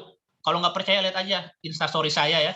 Di Bogor itu ternyata ini inisiatifnya itu bukan dari pemerintah tapi di DPR. Jadi sebetulnya kalau terkait historis, kedudukan ya, posisi sekarang lebih pas Kang Dede Yusuf gitu. Cuma saya bicara tentang Undang-Undang SKN nih, apakah perlu diubah? Perlu banget ya. Terlepas dari berbagai hal substansial, kita bicara masalah yang redaksional dulu saja. Di Undang-Undang SKN yang lama, nomor 3 tahun 2005, itu tertulis penyandang cacat ya. Jadi ada olahraga terus penyandang cacat gitu. Padahal kita sudah memiliki undang-undang tentang penyandang disabilitas. Nah ya, kita nggak perlu ngomongin substansi dulu. Dari redaksional saja udah menunjukkan bahwa undang-undang SKN ini nggak relevan karena masih menggunakan kata-kata penyandang cacat. Padahal sudah ada undang-undang yang lebih relevan namanya disabilitas. Artinya apa? Artinya nanti kalau misalkan jadi disahkan nih revisi undang-undang SKN ini, nanti teman-teman akan melihat perubahan ya. Kata-kata penyandang cacat akan diganti dengan penyandang disabilitas. Lalu hal lainnya banyak banget ya, terkait definisi saja. Definisi itu nggak jelas sebetulnya. Jadi kalau teman-teman lihat lihat undang-undang, kalau misalkan nggak jelas, nggak ngerti ya, ini nggak jelas sebetulnya antara olahraga, keolahragaan, sistem olahraga, apa gitu. Pokoknya definisinya membingungkan. Biasanya kalau orang bingung membaca undang-undang, dilihatlah di bagian penjelasan. Nah, jadi ngerti. Nah, kalau ini enggak. Baca undang-undangnya bingung. Kita baca penjelasan, cuma tertulis cukup jelas. Padahal nggak jelas gitu. Jadi memang perlu diperbaiki undang-undang SKN ini ya. Oke teman-teman, boleh dimulai. Jadi intinya kita nggak usah berdebat bahwa apakah perlu direvisi, ya perlu lah. Ini kan makanya masuk prolegnas ya. Nah, eksistensi dan posisi saat ini saya udah katakan, ini sedang ada harmonisasi atau penyelarasan ya di Kemenkumham nih posisinya. Gitu ya. Kita mulai agak cepat soalnya waktunya bentar ya tadi ya. Definisi, ya saya udah katakan juga definisi bermasalah. Nah, ini tentang ketentuan pidana nih teman-teman. Jadi saya ini PowerPoint cuma satu slide ini ya, nanti kita bicara banyak di diskusi. Tadi saya sudah mengatakan bahwa di Undang-Undang SKN yang lama, definisinya nggak jelas, terus tentang kategori olahraga ya. Jadi di undang-undang itu, olahraga itu dibagi 3. Olahraga prestasi, olahraga pendidikan, sama olahraga rekreasi gitu ya. Saya pikir agak rancu gitu, tapi ternyata dipertahankan tuh di revisi ini ya, terakhir dipertahankan. Oh iya, karena nggak ada Kang Deddy Yusuf ya, masih terkait eksistensi Undang-Undang SKN ini saya perlu cerita juga. Jadi tadinya ini mau revisi doang, beberapa pasal parsial ya. Jadi kalau ada revisi undang-undang, teman-teman ya, kalau jumlah perubahannya itu masih di bawah 50%, namanya revisi. Nanti bentuknya adalah undang-undang sekian tentang perubahan atas undang-undang yang direvisi. Nah, tapi kalau misalkan perubahannya sangat banyak, di atas 50%, itu maka akan dibuat undang-undang baru. Saat saya menjadi narasumber, saya ingat betul bulan Juli tahun 2020 tuh. Saya jadi narasumber di Komisi 10.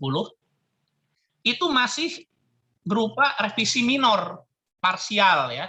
Tapi setelah saya presentasi bahwa begitu banyak persoalannya dan menyangkut hal-hal prinsipil, saya bilang, akhirnya seingat saya ya, Kang Deddy Yusuf itu kan ketua panjanya. Jadi ketua panja apa pokja panja kayaknya kalau buat undang-undang, itu Kang Deddy Yusuf ketuanya, itu sepakat sebetulnya akan dibuat undang-undang baru untuk undang-undang keolahragaan. Tapi kabar terakhir ternyata hanya revisi. Nah ya namanya juga dinamika gitu ya, nggak apa-apa. Lalu tentang ketentuan pidana nih, ini saya ceritakan rapat yang terakhir tentang undang-undang keolahragaan ini, saya diundang di Jakarta ya, hotelnya saya masih ingat, Hotel Sun Pacific di daerah Tamrin, saya masih ingat ya. Dulu tuh saya di panel, pokoknya narasumbernya itu selain saya itu orang-orang hukumnya itu ada dua guru besar dari 2 kampus besar juga ya. Yang pertama adalah Profesor, saya sebut dulu dari Unpad deh, Prof. Romli Atmasasmita, guru besar hukum pidana internasional Unpad gitu. Lalu berikutnya adalah Profesor Topo Santoso, pakar pidana dari UI. Ya. Kami bersepakat waktu itu, sebetulnya bukan kami lah, kesannya saya setara ya, saya masih di bawah mereka. Jadi forum bersepakat dan saya mengamini gitu bahwa ketentuan pidana itu kami keluarkan. Nah, tapi itu kan kami itu di versi pemerintah ya. Saya nggak tahu apakah DPR menyetujui lagi, apa di nego lagi, apa gimana. Pokoknya tentang ketentuan pidana, jadi di undang-undang sebelumnya itu hal-hal yang harusnya sanksinya itu hanya administrasi ya, administratif, itu dipidana gitu. Itu kan ngeri ya. Ini olahraga belum berkembang gitu. Terus juga butuh dukungan segala macam, malah ada pidananya ya, malah ada pidananya. Jadi makin susah gerak, orang-orang makin takut untuk membuat event. Nah, terkait pidana juga ya, jadi perlu dibedakan ya. Pidana di olahraga itu sebetulnya kan kalau misalkan terkait hal-hal yang berkaitan dengan hukum negara nih, kayak match fixing, suap segala macam, ya itu udah nggak perlu diatur di undang-undang olahraga, itu langsung aja dianggap kriminal murni, bawa ke polisi ya, kayak di mana di Italia tuh, Calciopoli ya, itu kan yang ngurusnya jaksa sama polisi gitu. Jadi cara untuk, nih saya sekalian mengaitkan dengan match fixing ya dari Bung Toel. Jadi cara untuk memberantas match fixing itu simple, adalah itikat baik ya dan koordinasi antara federasi dengan negara gitu. Jadi dari federasi kalau ada nih ya, kalau federasi, saya bicara ketika federasinya waras ya, waras punya otak dan memang ingin memberantas match fixing. Jadi ketika ada orang terlibat dalam match fixing, itu diproses, diberi sanksi komunitas. Dan sanksi komunitas ini lebih jahat sebetulnya ya daripada sanksi negara. Tadi Bung Toel mengatakan sanksi seumur hidup. Sanksi seumur hidup buat seorang pelaku sepak bola itu kan sama dengan mematikan keperdataannya ya. Dia nggak bisa nyari duit lagi, nggak bisa aktivitas di sepak bola. Udah habis itu hidupnya kan. Selain sanksi buat si pemain, ada juga skorsing, pengurangan poin, pengurangan nilai ya. Bahkan klubnya bisa didegradasi ke tingkat di bawahnya. Nah itu sanksi dari komunitas. Setelah itu sanksi pidananya, hukum negaranya itu berjalan juga. Makanya orang-orang itu ditangkepin sama polisi, bahkan ada hukuman penjara, denda, dan lain sebagainya. Seperti itu sebetulnya. Nah makanya ketentuan-ketentuan pidana di undang-undang olahraga yang lama, itu kan hak orang berproses tentang olahraga teknis gitu ya, penyelenggaraan event segala macam, ngapain dipidana gitu. Ngapain dipidana gitu loh ya. Jadi ada hal-hal yang sebetulnya itu ranahnya ranah federasi, ranah komunitas. Ini negara ngapain ikut-ikutan gitu, ngasih sanksi, apalagi pidana. Begitu. Jadi ketentuan pidana seharusnya ya, kalau saran kami didengar, itu nggak ada nanti di undang-undang olahraga yang baru. Gitu. Oke, berikutnya. Nah, kesejahteraan atlet dan dana abadi. Nah, tadi Bung Tau juga mengatakan kesejahteraan itu penting banget ya. Ini ada hal yang menarik nih. Kalau kita buat undang-undang, buat aturan, itu harusnya kan mengubah hal itu menjadi lebih baik ya. Misalkan dengan adanya undang-undang olahraga, maka prestasi itu harusnya lebih baik ya. Salah satu indikator prestasi adalah pencapaian di event-event olahraga. Apa yang terjadi ya? Nah ini saya nggak bicara masalah Asian Games 2018, karena itu kan banyak faktor kenapa kita berjaya ya, dari mulai eksibisi dari mulai cabur pencak silat, kita tuan rumah dan lain sebagainya ya. Kita bicara tidak menempatkan konteks Asian Games 2018 ya. Jadi kalau Asian Games 2018 itu kita nggak anggap, maka kenyataannya adalah setelah undang-undang olahraga ini terbit, disahkan pada tahun 2005, justru prestasi olahraga Indonesia dari perolehan medali itu makin menurun loh ya. Jadi bayangkan ada undang-undang keolahragaan dan setelah disahkan ternyata imbasnya itu nggak berkorelasi positif sama prestasi Indonesia. Itu loh. Nah itu juga perlu jadi pertanyaan kan. Oke kita kembali ke kesejahteraan atlet dan dana abadi ya. Nah jadi saya ingat betul nih tahun 2005 gitu ya. Ya ini masalah edukasi pendidikan ya. Maaf tadi Bung Toya kan sudah mengatakan kalau atlet itu jangankan buat kehidupan normal ya, mereka itu buat sekolah saja susah kan. Ini Indonesia. Kalau di luar negeri itu ada tuh kayak Richard Sambera, ketua BOPI terakhir ya. Dia itu atlet renang, tapi dia itu sekolahnya di Arizona State di Amerika. Nah kalau di Indonesia itu kan beda. Bahkan kalian pernah dengar nggak ucapan dari orang tua ya? Aduh anak saya mah bodoh, makanya disuruh main bola gitu. Nah Anda bayangkan, jadi dari paradigma saja sudah memisahkan gitu ya antara intelektual, tingkat pendidikan dengan pilihan hidup di jalur olahraga. Jadi kesannya kalau orang-orang atau anak-anaknya bodoh ini makanya disuruh olahraga. Padahal kan nggak betul ya. Yang betul itu adalah pendidikan tetap utama, tapi karena dia punya bakat di olahraga maka itu juga didorong, dikembangkan sampai punya prestasi gitu. Nah, tadi betul ya yang dikatakan Bung Toel bahwa olahraga ini ada umurnya. dan ada namanya usia emas. Usia emas itu singkat gitu ya. Kalau Bung Toel kan nanti sampai umur 70 tahun tetap eksis ya komentator. Tapi kalau atlet nggak akan nyampe umur 40 ya. Kecuali Cristiano Ronaldo, pengecualian memang Cristiano Ronaldo ya. Tapi kalau buat atlet memang usia-usia kepala tiga itu sudah habis masa-masa emasnya ya, wajarnya itu seperti itu. Nah jadi perlu dipikirkan tentang kesejahteraan atlet dan saya sih, nah dana abadi ini sebetulnya gini ya, tentang dana abadi ini adalah keinginan dari anggota dewan termasuk Kang Deddy Yusuf untuk mengalokasikan sekian persen.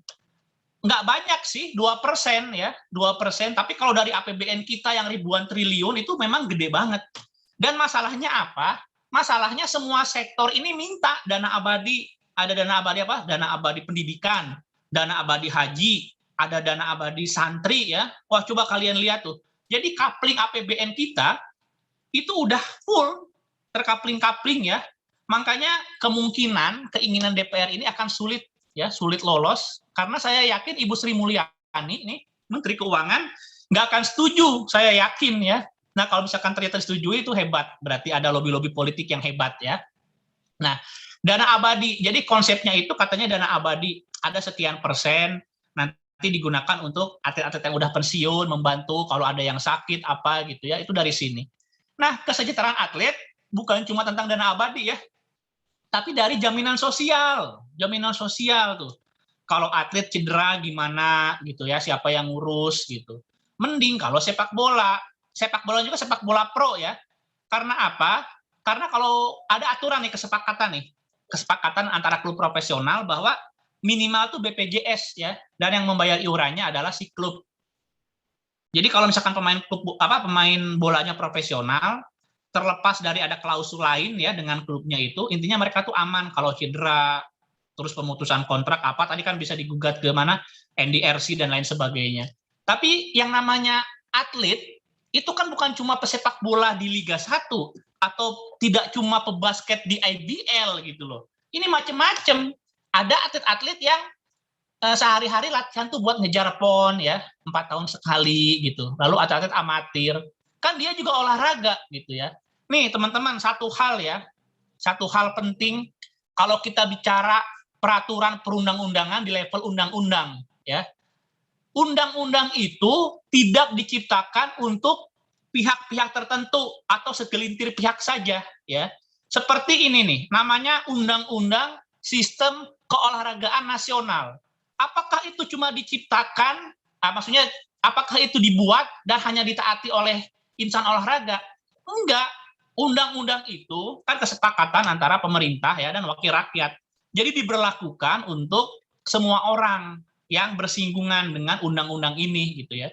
Jadi undang-undang ini berlaku buat kita juga yang bukan atlet gitu, yang cuma nonton. Jadi ini undang-undang ini berlaku untuk semua orang gitu. Makanya tadi ketika saya katakan jaminan-jaminan gitu ya, itu nggak berlaku cuma buat atlet profesional, tapi juga semua orang gitu, para atlet gitu ya dari semua jenjang. Jadi ini harus dipikirkan juga nih formulasi tentang asuransi mungkin ya. Kalau enggak jaminan sosial seperti apa gitu. Dan ini sulit ya. Di Hotel Sun Pacific itu pihak dari BPJS susah nyari formulasinya gitu. Karena misalkan kalau didaftarin misalkan ya harus pekerjaan komersil, kan ada BPJS tenaga kerjaan. Itu ada ternyata tentang usia gitu ya. Umur sekian baru bisa. Sedangkan buat atlet kan ada juga umur 8 tahun, 10 tahun udah jadi atlet gitu. Nah, makanya perlu sinkron ya, kesepakatan apakah MOU atau apa gitu. Dan ini agak ribet soalnya di sini. Karena dari sisi edukasi ya. Saya ingat banget waktu undang-undang ini pertama kali terbit, kan diwawancara tuh atlet-atlet ya. Oh ya, kami menyambut gembira, kami menyambut ini ya, biasalah atlet ya. Jadi mereka tuh nggak tahu isinya, nggak tahu tentang apa gitu ya. Tapi mereka menyambut gembira gitu. Padahal kalau dilihat-lihat nggak ada yang perlu mereka sambut gembira juga, karena memang nggak menjamin tentang kesejahteraan mereka gitu ya. Nah ini berikutnya tentang KONI-KOI. Nah saya nggak tahu nih yang nonton ini gitu ya, mungkin nggak semuanya concern di masalah ini ya. Jadi KONI-KOI, jadi ada 2 ya di kita itu ya. Dulu tuh sempat 1 atap, sekarang 2 ya. Nah kalau KONI ini kita bicara yang domestik sebetulnya. Makanya event PON ya, Pekan Olahraga Nasional itu urusannya KONI. KONI ini bicara di level pembibitan, pembinaan pembibitan. Sedangkan KOI ini kalau kita bicara internasional. Jadi keberangkatan yang ngurus-ngurus kalau misalkan kita mau olimpiade gitu ya, itu urusannya KOI ya. Nah, KONI sama KOI ini yang menjadi isu krusial ya di Undang-Undang Olahraga Nasional, ini mau dipisahkan atau mau digabung? Mau digabung. Ini kabar terakhir, Pak Presiden sih pinginnya digabung ya. Pinginnya digabung. Terus kalau Pak Presiden udah pingin digabung, otomatis Pak Menpora juga menghendaki digabung. Nah, saya nggak tahu, ini kan politis juga ya, saya nggak tahu kabar terakhir. Cuma karena kita orang hukum, ada implikasi serius ya terkait KONI-KOI ini mau digabung atau enggak. Sebetulnya implikasinya ini bukan hal politis saya pingin, tapi ini akan berkaitan dengan lembaga peradilan ya. Mungkin berikutnya. Nah, sekarang ini berikutnya, panitia. Slide berikutnya. Nah, sekarang ini ada 2 lembaga arbitrase keolahragaan ya di Indonesia. Yang pertama adalah BAURI, Badan Arbitrase Olahraga Indonesia. Itu dibentuk sama KONI, ya. Lalu yang kedua adalah BAKI, Badan Arbitrase Keolahragaan Indonesia. Jadi namanya kedua-duanya mirip ya, tapi singkatannya mirip, tapi itu beda singkatannya ya. Waduh, saya udah kasih tahu waktunya 3 menit ya. Jadi BAURI itu buatan KONI, dibentuk KONI, sedangkan BAKI dibentuk KOI. Nah, kalau misalkan KONI sama KOI nggak disatukan, kan berarti masih ada dualisme ya. Ada BAKI sama BAURI. Tentunya dualisme ini akan merepotkan, ya, nggak ada kepastian. Tanya aja Bung Toyo waktu liga kita dualisme ya, ada LPI sama LSI, kan ribet kalau dualisme itu ya. Termasuk ketika kita memiliki lebih dari 1 lembaga arbitrase keolahragaan. Nanti setiap pihak bisa bermanuver gitu ya, dia kalah di BAURI akhirnya ngadu ke BAKI. Nah, selain 2 itu ya, kalau itu kan khusus keolahragaan, nanti ada lagi BANI, Badan Arbitrase Nasional Indonesia. Nah, kalau misalkan orang mau bawa perkara ke BANI, itu juga nggak bisa ditolak. Selagi cocok, para pihak oke, ya bisa juga diurus gitu ya. Jadi itu teman-teman, saya jadi percepat nih, karena waktu bentar lagi ya. Jadi inilah beberapa catatan saya. Dan yang tadi kita bicarakan terakhir, tentang dualisme lembaga arbitrase keolahragaan, yaitu penyelesaian sengketa, itu juga penting ya, agar tidak ada kebingungan. Tadi buat sepak bola, udah ada contohnya, Bung Toel mengatakan ya, yang lebih spesifik, yaitu NDRC, National Dispute Resolution Chamber. Tapi selain olahraga sepak bola, maka yang bisa digunakan lembaga arbitrasenya adalah BAKI dan BAURI. Coba masih ada nggak? Saya bikin slide. Wah, untung cuma 1 slide ya. Jadi gitu aja teman-teman, nanti kita lanjutkan di diskusi ya. Terima kasih. Assalamualaikum warahmatullahi wabarakatuh. Waalaikumsalam warahmatullahi wabarakatuh. Terima kasih Pak Eko, tadi pemaparan materinya sangat-sangat baik ya. Tadi juga dijelaskan mengenai USKN juga, dan mungkin tadi ada sedikit klarifikasi ya dari Pak Eko terkait dengan tadi BOPI yang seperti telah dibicarakan juga oleh Bung Teo sebelumnya. Baik, di sini kita akan langsung lanjut ke sesi diskusi, namun dan dilihat-lihat dari chat, kolom chat ini ternyata banyak sekali teman-teman yang ingin bertanya, namun karena keterbatasan waktu, jadi panitia akan memilih beberapa, namun diharapkan nanti semoga pertanyaan yang kami jawab, yang kami pilih untuk dijawab oleh para pembicara dapat secara tidak langsung menjawab juga pertanyaan yang datang dari teman-teman yang lainnya. Mungkin pertama-tama nantinya akan saya persilakan nih kepada teman-teman yang ingin bertanya untuk menyalakan kamera dan juga mikrofonnya untuk bertanya langsung kepada kedua narasumber kita, yaitu Bung Toel dan juga Pak Eko. Mungkin pertama-tama akan saya persilakan kepada Kak Khosrudin Kaso untuk langsung bertanya.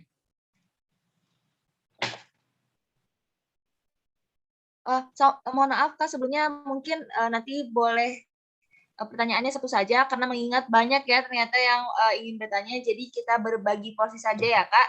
Boleh mungkin langsung ditanyakan satu pertanyaannya. Iya, terima kasih banyak moderator MC. Perkenalkan, nama saya Muhammad Khosrudin Kaso dari UPN Jogja. Saya ingin bertanya kepada Bung Toel bagaimana strategi untuk mengoptimalkan sistem keolahragaan nasional dan mengapa industri sepak bola nasional mengalami banyak problem. Lalu bagaimana cara mengatasi problem tersebut? Itu saja pertanyaan dari saya, Pak. Terima kasih. Baik, terima kasih kamu Kasrodin. Boleh langsung saja Bung Toel untuk langsung.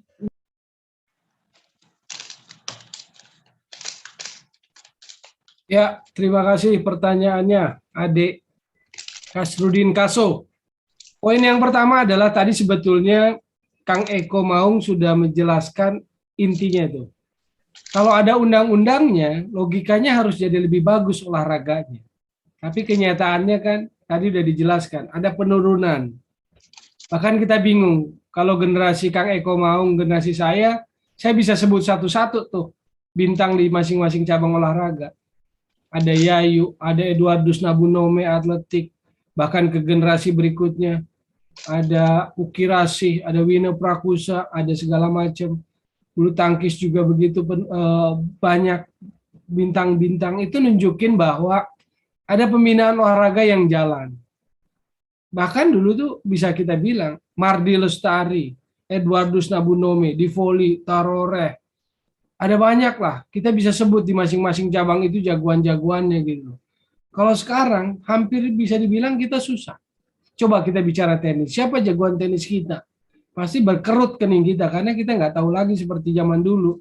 Mulai zaman Yustejo, Tintu, Suaryadi, Wailan, sampai turun ke bawah ke generasi Suwandi gitu kan misalnya. Itulah situasi olahraga Indonesia. Jadi memang belum maksimal, seperti Kang Eko bilang tadi, undang-undang harusnya memaksimalkan. Undang-undang itu kan memayungi, tapi coba di bawahnya. Antara industri olahraga jalan apa tidak kan abu-abu di wilayah izin, soal pasti dan tidak pasti. Siapa yang lebih berkuasa, polisi ataukah federasi? Jadi kalau pragmatis kita lihat di lapangan bahwa ternyata otoritas sepak bola Indonesia adalah kepolisian. Karena semuanya di tangan izin kepolisian kan. Kartu trufnya di situ. Nah inilah situasi faktual di negeri kita tentang olahraga. Jadi jawaban sederhananya belum maksimal. Bagaimana memaksimalkannya, saya juga bingung bagaimana memaksimalkannya. Bahkan di sepak bola mungkin lebih ruwet karena apa? Karena berseliwerannya konflik berbagai kelompok itu dalam sepak bola masuk. Berseliwerannya. Atau saling bertubrukannya, atau saling berkepentingannya, kepentingan-kepentingan tertentu. Dalam konteks ekonomi, maka yang terjadi adalah capital crony dalam konteks ekonomi. Di sepak bola terjadi itu. Kenapa? Karena ada kue broadcast, kue sponsorship, ada kue-kue lain termasuk kue match fixing tadi yang bisa dimainkan. Kalau saya penguasa di federasi dan saya mau main ilmu hitam, saya kuasai wasit, maka setiap klub yang minta pertolongan harus lewat saya gitu kan. The Godfather gitu loh. Kartel bahasa ininya. Mafia akhirnya muncul istilah-istilah di masyarakat. Jadi itu tadi, berseliweran berbagai macam kepentingan. Ada kepentingan ekonomi, ada kepentingan penguasa, atau kepentingan politis. Atau jangan-jangan nanti gubernurnya nanti Jawa Barat ini nanti mantan ketua umum PSSI gitu loh. Mengikuti gubernurnya Sumut yang mantan ketua umum PSSI. Nah, jawaban saya itu dulu saja biar memancing Kang Eko, bisa lebih tajam tuh Kang Eko. Terima kasih. Baik, terima kasih Bung Toel atas pertanyaan, jawabannya, dan terima kasih kepada kamu Kasudin tadi atas pertanyaannya. Semoga jawaban yang diberikan oleh Bung Toel itu dapat menjawab ya pertanyaan yang datang dari kamu Kasudin. Baik, selanjutnya langsung saja kita berlanjut ke pertanyaan yang datang dari Kadiki Eko Prasetyo. Kepada Kadiki Eko Prasetyo, kami persilakan untuk on mic dan langsung bertanya. Baik, suara saya bisa terdengar, moderator? Terdengar. Baik, terima kasih atas waktunya. Saya langsung saja bertanya kepada Pak Eko. Ini saya kan tadi untuk Bung Toel sudah aspek olahraganya, mungkin kalau saya hukumnya aja ini, saya mau tanya ke Pak Eko. Nah, begini Bapak, jadi saya mencoba mencari begitu ya, ada beberapa permasalahan begitu yang saya lihat. Misalnya saja pasal 88 ayat 3 Undang-Undang sistem keolahragaan kita itu, pasal 88 ayat 3, itu kan kalau tidak salah ada frasa yang memperbolehkan penyelesaian sengketa keolahragaan melalui pengadilan. Sedangkan dalam pasal 41 ayat 2 Anggaran Dasar KONI itu kan dilarang kalau tidak salah sengketa olahraga diselesaikan melalui yurisdiksi pengadilan di Indonesia gitu loh, dimanapun gitu. Nah, ketika ada konflik begitu di situ antara undang-undang dengan Anggaran Dasar KONI, nah bagaimana kemudian orang hukum misalnya Pak Eko itu melihat hal seperti itu loh. Ini ada error gitu, ada konflik hukum. Nah, selanjutnya terkait juga dengan instruksi Presiden kalau tidak salah tentang percepatan sepak bola atau apa itu nama resminya tahun 2019 itu. Nah, kenapa itu kemudian diberi baju hukum instruksi Presiden gitu untuk Pak Eko? Bukankah instruksi Presiden itu kayak internal gitu? Bukankah kalau misalnya dibuat misalnya PP atau yang lain sebagainya sehingga dapat mengoptimalkan apa namanya percepatan persepak bolaan itu juga diatur nanti dalam perda dan lain sebagainya. Bagaimana tanggapan Pak Eko terkait dengan hal tersebut? Terima kasih. Ya, terima Baik, kasih. langsung saja. Langsung ya.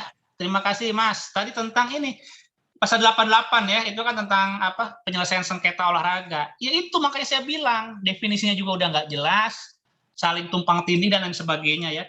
Cuma saya ingin apa? Saya nggak membahas di undang-undang olahraganya itu. Cuma secara prinsip nih, secara prinsip ya. Sebetulnya setiap organisasi olahraga dimanapun juga itu ingin konflik ini selesai di komunitas mereka, ya. Makanya ada yang namanya mediasi dan lain sebagainya. Kalau orang sampai udah menggugat ke arbitrase itu udah parah banget biasanya. Karena solusi pertama biasanya mediasi, ya, di federasi, kalau nggak di Asprof, kalau sepak bola apa gitu ya. Jadi harus selesai di tingkat terkecil gitu biasanya. Nah, saya ingin memberikan gambaran juga tentang paradigma ini ya, peradilan di negara kita. Jadi saya ada di BPHN, Badan Pemilihan Hukum Nasional.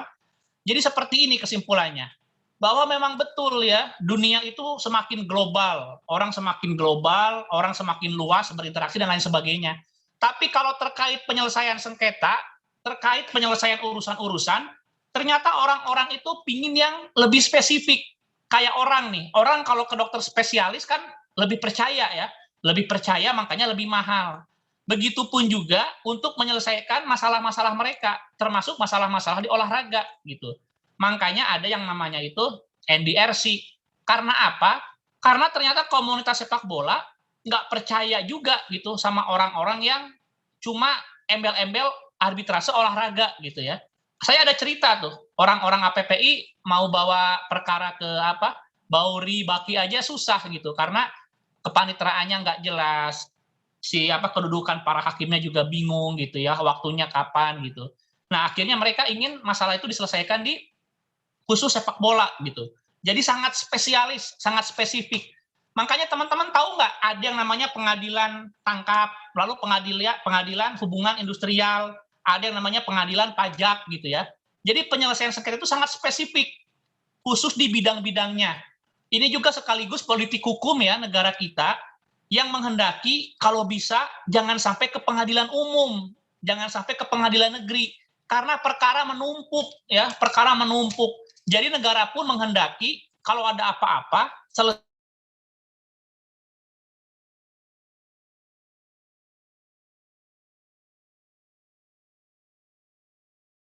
Mohon maaf, sepertinya jaringan Pak Eko-nya agak terputus ya? Atau di saya saja? Pengadilan negara. Jadi begitu Mas Diki. Jadi memang menghendaki semua persoalan itu selesai gitu ya. Kalau boleh saya mengambil contoh yang sepak bola, itu jelas FIFA juga melarang kan, melarang sengketa di sepak bola itu dibawa ke pengadilan negara. Nah, makanya NDRC ini adalah pilot project ya di 4 negara, kalau nggak salah itu Indonesia, Malaysia, Costa Rica. Cuma 3 negara dong. Pokoknya itu jadi pilot project gitu. Karena FIFA juga memang tidak menghendaki adanya pelimpahan perkara ke pengadilan negara gitu loh. Jadi mana ini yang betul, kata Mas Diki, yang betul itu adalah selesaikan di federasi gitu. Nah, makanya negara ngapain ngatur-ngatur gitu loh. Makanya negara ngapain ngatur-ngatur gitu. Itu makanya yang menjadi apa? Yang menjadi revisi nanti ya di undang-undang ini. Kalau misalkan nanti ada lembaga peradilan, itu bukan dibentuk sama negara gitu. Negara itu hanya memfasilitasi, tapi orang-orangnya nanti tetap komunitas olahraga gitu loh. Jadi yang namanya lembaga peradilan ya, arbitrase ini udah disebut. Nih saya cerita dikit ya. Dulu tuh ada pilihan namanya itu pengadilan olahraga atau arbitrase. Nah, kata-kata pengadilan olahraga saya tolak ya. Kenapa? Karena kalau namanya pengadilan itu harus terkoneksi sama sistem peradilan negara dong. Kan ada pengadilan agama, pengadilan negeri, pengadilan tinggi ya. Itu korelasinya sama yurisdiksi MA, Mahkamah Agung. Kalau buat olahraga, yang betul bukan pengadilan olahraga, tapi arbitrase olahraga. Seperti itu Mas Diki ya. Jadi yang mana yang benar? Yang benar itu adalah diselesaikan di komunitasnya. Kan jalurnya ada. Kalau misalkan paling parah nggak beres-beres, bisa diadukan ke CAS gitu ya. Gitu, ke CAS. Itu tuh udah paling parah banget kalau nggak beres-beres. Tapi sebisa mungkin jangan sampai dibawa ke pengadilan negara gitu. Begitu Mas Diki. Terima kasih. Itu aja pertanyaan. Baik, terima kasih. Sama apa lagi tadi itu? Kenapa, Pak? Kurang satu Bapak, yang instruksi presiden itu yang pengembangan sepak bola. Inpres nomor 3 tahun 2019 ya. Nah, itu kenapa namanya instruksi? Karena memang sudah jelas ya. Makanya bedakan kan presiden tuh bisa ngeluarin Kepres, Perpres ya. Nah, kalau Perpres ntar diterjemahkan lagi dan lain sebagainya. Tapi kalau yang namanya instruksi justru jangan banyak penerjemahan. Namanya instruksi itu udah jelas. Makanya di bawahnya presiden itu kan langsung ya, Menteri Hukum dan HAM. Itu berarti terkait kewenangan dia masalah keimigrasian, lalu pendaftaran klub sepak bola mungkin Badan Hukum PT terkait naturalisasi. Jadi kalau yang namanya instruksi itu intinya yang di bawah presiden itu tusinya nggak perlu tusi baru ya. Itu tusi-tusi yang melekat tinggal dilaksanakan. Laksanakan dengan lebih cepat ya dan mengutamakan kalau misalkan berkaitan dengan sepak bola. Misalkan untuk Kementerian PU nih, pekerjaan umum ya. Nah, berarti kalau misalkan masalah bangun stadion itu kan hubungannya dengan sepak bola. Oh, berarti langsung dilaksanakan gitu. Jangan birokratis gitu. Lalu ada di bawahnya itu Kementerian BUMN, berarti kalau misalkan ada apa? Ada cabur-cabur minta bantuan proposal apa ya sebisa mungkin dibantu. Nah, seperti itu namanya inpres. Makanya instruksi, bukan perpres, bukan kepres, tapi inpres. Instruksi itu diperintahkan langsung, udah jangan banyak tanya, laksanakan aja gitu. Karena ini penting juga, karena saya pernah rapat di Kemenpora, bisa-bisanya ada pejabat katanya mau bikin peraturan menteri terkait inpres. Ini saya bilang gimana cara mikirnya? Saya bilang namanya aja udah instruksi, laksanakan gitu. Kecuali perpres. Kalau perpres nanti diterjemahkan sama peraturan menteri gimana gitu ya, lebih teknis. Ini namanya instruksi itu udah dilaksanakan aja gitu loh. Begitu Mas Diki. Terima kasih. Terima kasih Pak Eko atas jawabannya. Semoga tadi jawaban yang diberikan Pak Eko dapat menjawab pertanyaan yang datang dari Kak Diki ya. Sekali terima kasih juga Kak Diki atas pertanyaannya dan akan kita lanjutkan ke pertanyaan selanjutnya yang datang dari Kak Aji Perdana. Boleh nih Kak Aji untuk langsung saja bertanya kepada para. Assalamualaikum warahmatullahi wabarakatuh. Mau tanya Bung Toel, soal menurut Bung Toel kan ada konflik-konflik soal gaji antar pemain dengan klub ya. Contohnya saja kalau tidak salah Ciro dengan klubnya sehingga dia mengeluh anaknya tidak dapat sekolah seperti itu. Menyoal soal gaji, apakah pemain tidak mendapat salinan kontrak sehingga saat kontrak itu bermasalah tidak bisa ditindak secara hukum seperti itu. Apakah waktu perjanjian kontrak itu tidak ada pasal-pasal yang bisa menyelamatkan hidup mereka seperti itu loh, soal kesejahteraannya mereka. Yang kedua soal regulasi sponsorship.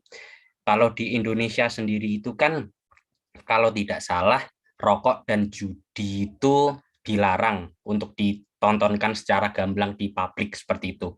Nah, akan tetapi kan yang terjadi di saat-saat ini kan sponsor rumah judi, rokok itu berubah menjadi situs olahraga. Apakah itu secara etika baik untuk dipertontonkan apa tidak? Seperti itu Bung Toel. Seperti itu aja sih Bung Toel. Terima kasih. Baik, dua pertanyaan ya. Yang pertama tadi soal kontrak kepada pemain, saya yakin bahwa salinan harusnya diterima oleh para pemain karena memang seperti itu kan harusnya. Apalagi kalau pemain yang bersangkutan pakai agent dan pemain asing biasanya ada agentnya. Jadi sangat disayangkan kalau ada dispute terkait itu. Cuma kadang memang yang salah satu pihak yang tidak bertanggung jawab atau one prestasi lah ya, istilah hukumnya seperti itu. Makanya kemudian layak dibawa ke NDRC. Nah yang repot kalau pemain asing, kalau sampai nggak diurus, kalau sampai ke FIFA laporannya, itu dampaknya besar. Karena FIFA kemudian jika tidak ada tanggapan akan menurunkan sanksi-sanksi yang akan berat. Pernah satu ketika di tahun 2018, kalau nggak salah, PSIM Yogyakarta itu ada kasus, itu pun kasusnya yang tahun-tahun sebelumnya, bukan di tahun 2018 ya. Ada tunggakan gaji kepada pemain asing, ada 3 kalau nggak salah, pemain asing yang gajinya tertunggak, tidak diurus, tidak diselesaikan, laporannya masuk ke FIFA, akhirnya kan FIFA kasih teguran keras, lalu juga kasih sanksi. Kalau sanksinya denda, itu biasanya subsidi kepada federasinya yang dipotong. Jadi ada ketidakbertanggungjawaban klub kepada federasi juga. Itu satu. Yang kedua adalah sanksi waktu itu pengurangan 9 poin PSIM. Jadi hebat-hebatnya aja PSIM waktu itu bisa bertahan karena dia memulai kompetisi minus 9 waktu itu. Jadi harusnya ada. Makanya kan sekarang ada APPI, ada NDRC, harusnya bisa diselesaikan. Seperti itu untuk menyelesaikan kasus-kasus seperti itu. Hanya bahwa masih ada hal-hal yang tidak berjalan semestinya, ya itulah faktanya gitu loh. Belum berjalan dengan maksimal karena sifatnya juga tadi saya bilang NDRC itu memberikan rekomendasi. Yang kedua tadi terakhir pertanyaannya soal sponsorship ya, yang kaitannya larangan. Jadi begini, sepak bola tentu ada hukum sepak bolanya, ada aturannya, ada regulasi sepak bolanya gitu loh. Nah, yang terkait apakah itu sponsorshipnya rumah judi dilarang apa tidak, sponsorshipnya rokok atau bukan, itu balik kepada aturan atau peraturan undang-undang negaranya, Pak. Jadi sepak bola itu punya prinsip, punya regulasi sendiri tentang sepak bolanya, tetapi ada hal-hal yang berkaitan di luar sepak bolanya, maka mengacu kepada aturan itu. Contoh, jika rumah judi itu dilarang, maka seharusnya tidak boleh. Maka di sini kan sebetulnya adalah ketegasan dari pengelola, baik itu federasi maupun operator kompetisi dalam menentukan itu. Kan hal-hal yang menyangkut hukum dari sebuah negara itu mengacu pada hukum negara itu. Sepak bolanya iya berjalan di negeri Indonesia. Sepak bolanya diatur dengan hukum sepak bola yang Lex Sportiva itu kan, Lex spesialis itu. Tetapi yang lain-lainnya, ranah-ranah yang lainnya kan mengikuti hukum negara itu. Seperti itu jawabannya, Mas Aji Perdana. Terima kasih. Baik, terima kasih Bung Toel atas jawabannya dan semoga tadi dapat menjawab pertanyaan dari Kak Aji ya. Terima kasih juga Kak Aji atas pertanyaannya dan mohon maaf ternyata para hadirin sekalian pertanyaan yang datang dari Kak Aji tadi merupakan pertanyaan penutup untuk sesi diskusi ini. Namun jangan takut teman-teman, maksudnya jangan takut karena tidak dijawab karena nanti pertanyaan-pertanyaan yang tidak sempat terjawab pada sesi ini akan dijawab di sosial media olahraga FH Unpad yaitu @olahraga_FH_Unpad di Instagram. Jadi boleh nih teman-teman panitia mungkin dibantu untuk diberikan saja nama IG-nya dan nanti mungkin kita akan meminta Pak Eko Maung dan juga Bung Toel untuk membantu menjawab pertanyaan yang datang dari teman-teman di sosial media olahraga FH Unpad. Di sini saya mengucapkan terima kasih sebanyak-banyaknya kepada teman-teman yang tadi sudah turut serta aktif dalam sesi diskusi pada siang hari ini. Dan mungkin selanjutnya akan ada pemberian e-certificate yang merupakan bentuk terima kasih kita kepada Pak Eko dan juga Bung Toel yang mungkin hanya bentuknya e-certificate ya, tapi semoga dapat mewakilkan rasa terima kasih kita selaku panitia kepada kedua narasumber kita. Mungkin boleh yang pertama akan kami serahkan terlebih dahulu e-certificate untuk Bung Toel yang akan diwakilkan oleh Project Officer kita yaitu Kak Raffi. Kepada Kak Raffi, kami Baik, sebelumnya terima kasih kepada para narasumber yang telah hadir pada pagi hari ini. Mungkin boleh di-share oleh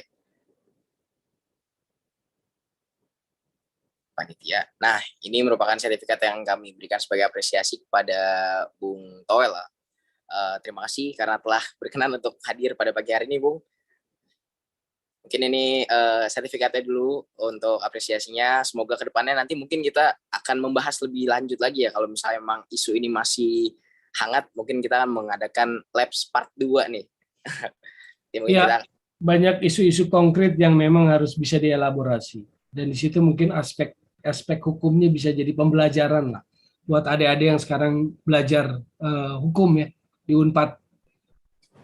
Baik, siap. Terima kasih banyak, Bung, atas saran juga akan kami tampung. Sekali lagi terima kasih. Ini merupakan sertifikat apresiasi dari kami. Mohon diterima saja. Terima kasih sekali, Bung. Mungkin boleh foto dulu kita, Bung ya. Oke. Oke, baik. Terima kasih, Bung Toel, sekali lagi. Boleh dilanjutkan oleh moderator. Sama-sama, terima kasih banyak. Baik, terima kasih kepada Kak Raffi yang tadi telah memberikan insentif dan juga terima kasih kepada Bung Toel atas kesempatannya untuk bisa berbincang-bincang tadi dengan Bung Toel. Dan selanjutnya akan ada pemberian insentif kepada Pak Eko Maung yang akan diserahkan oleh Vice Project Officer kita, yaitu Kak Inyoman Wisasa. Boleh mungkin kepada Kak Esa untuk langsung saja memberikan insentifnya kepada Pak.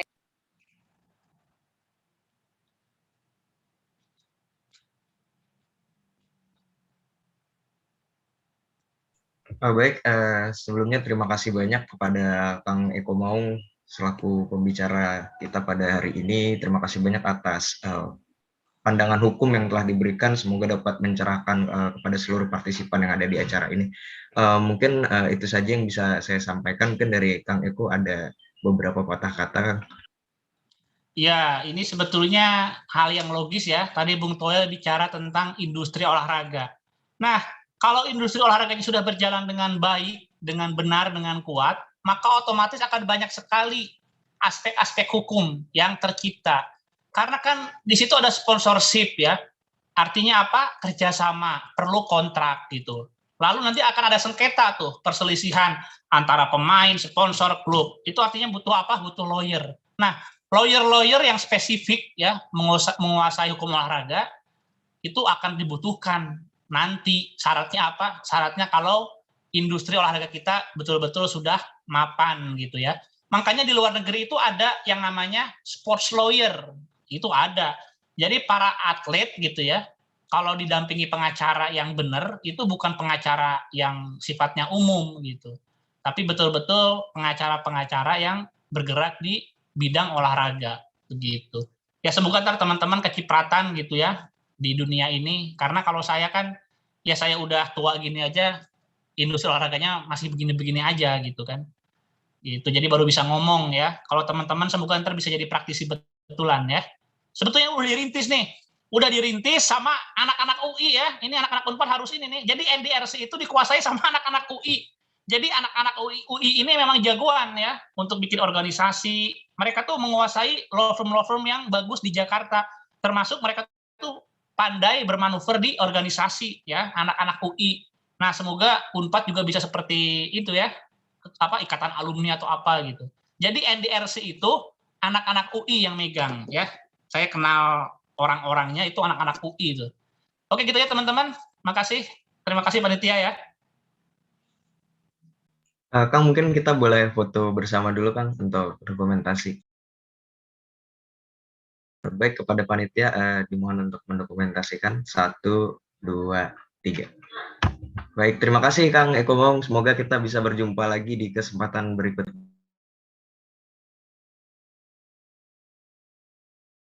Baik, terima kasih kepada Kak Esa dan juga Pak Eko Maung tadi atas penyerahan e-sertifikatnya. Dan selanjutnya karena tadi mungkin Pak Eko Maung sudah memberikan closing statement-nya, akan dilanjut juga pemberian closing statement dari Bung Toel. Oleh karena itu kepada Bung Toel dipersilakan untuk Iya, sebetulnya tadi sudah jelas apa yang disampaikan oleh Kang Eko Maung terkait adik-adik teman-teman yang saat ini belajar tentang hukum di Fakultas Hukum Universitas Padjadjaran. Betul, Ketua NDRC adalah sosok di Jawa Timur, Amir Burhanuddin, tapi mungkin lebih banyak praktisi-praktisinya anak-anak UI. Jadi itu tantangan buat teman-teman. Olahraga adalah dunia yang berkembang menurut saya, sektor yang sedang merangkak maju, sektor yang sedang ingin bergerak, betul belum optimal, betul masih compang-camping industrinya, tapi kalau teman-teman coba lihat global dan bisa baca dinamikanya, Raja Arab, Pangeran Arab beli Newcastle, Sultan Qatar beli PSG, Sultan Abu Dhabi beli Manchester City. Jadi mungkin sumber daya alam akan punah, akan habis atau akan berkurang. Tetapi olahraga, sumber daya manusia akan tetap ada dan itu mungkin yang akan jadi jualan. Anda tahu bahwa sekarang kita nonton bola nggak bisa free to air lagi, bukan nggak bisa. Sudah sangat minim yang free to air, masih tetap ada. Kita berlangganan, berbayar, apalah itu nonton Liga 1 kita berbayar, nonton Inggris Premier League berbayar, nonton Liga Champions berbayar, maka itulah arahnya. Arahnya kan sudah ada, sudah terbaca. Maka opportunity apa yang bisa diambil, tapi tentu dengan penguasaan materi, penguasaan spesialis, penguasaan keahlian yang terjadi. Fakta-fakta kasus yang saya ungkapkan adalah situasi kondisi real olahraga kita, ada wilayah abu-abu, ada payungnya, ada undangnya, tapi masih ada kegamangan di level prakteknya. Jadi itulah closing statement saya. Menurut saya sih luar biasa bahwa Fakultas Hukum mulai melirik hal-hal yang spesialis tentang olahraga, karena seperti Kang Eko mau bilang itu tadi, ya akan ada banyak opportunity dan spesialis yang dibutuhkan oleh orang-orang olahraga. Terima kasih sekali lagi untuk semuanya. Baik, terima kasih Bung Toel atas closing statement-nya, dan mungkin akan saya coba lemparkan lagi nih kepada Pak Eko Maung, apakah ada yang mau ditambahkan dari closing statement-nya? Silakan Pak Eko. Saya udah sih cukup ya, udah cukup aja lah. Oke, baik kalau begitu terima kasih saya ucapkan kepada Bung Toel dan juga Pak Eko Maung sekali lagi. Mungkin tadi saya sudah sempat mengucapkan terima kasih juga, tapi ingin saya ucapkan lagi sekali lagi terima kasih karena telah menyempatkan waktunya di tengah-tengah kesibukannya, karena pasti Pak Eko Maung dan Bung Toel ini orang sibuk kan ya, tapi telah menyempatkan waktunya untuk berbagi nih bersama kita ilmu dan juga pengalaman-pengalamannya. Dan mungkin selanjutnya saya akan mengumumkan best participant seperti yang tadi di awal sudah saya sebutkan, bahwasannya di acara ini akan ada best participant nih. Mungkin langsung saja saya umumkan tanpa menunggu lebih lama lagi. Saya ucapkan selamat kepada Kak Muhkasrodin Kaso. Apakah ada Kak Muhkasrodin Kaso? Iya, ada Kak. Oke, baik. Selamat kamu Kasrodin Kaso karena telah menjadi best participant pada siang hari ini. Mungkin boleh kamu Kasrodin untuk menyalakan kameranya dulu karena akan ada sesi dokumentasi lebih dahulu. Iya, baik Kak.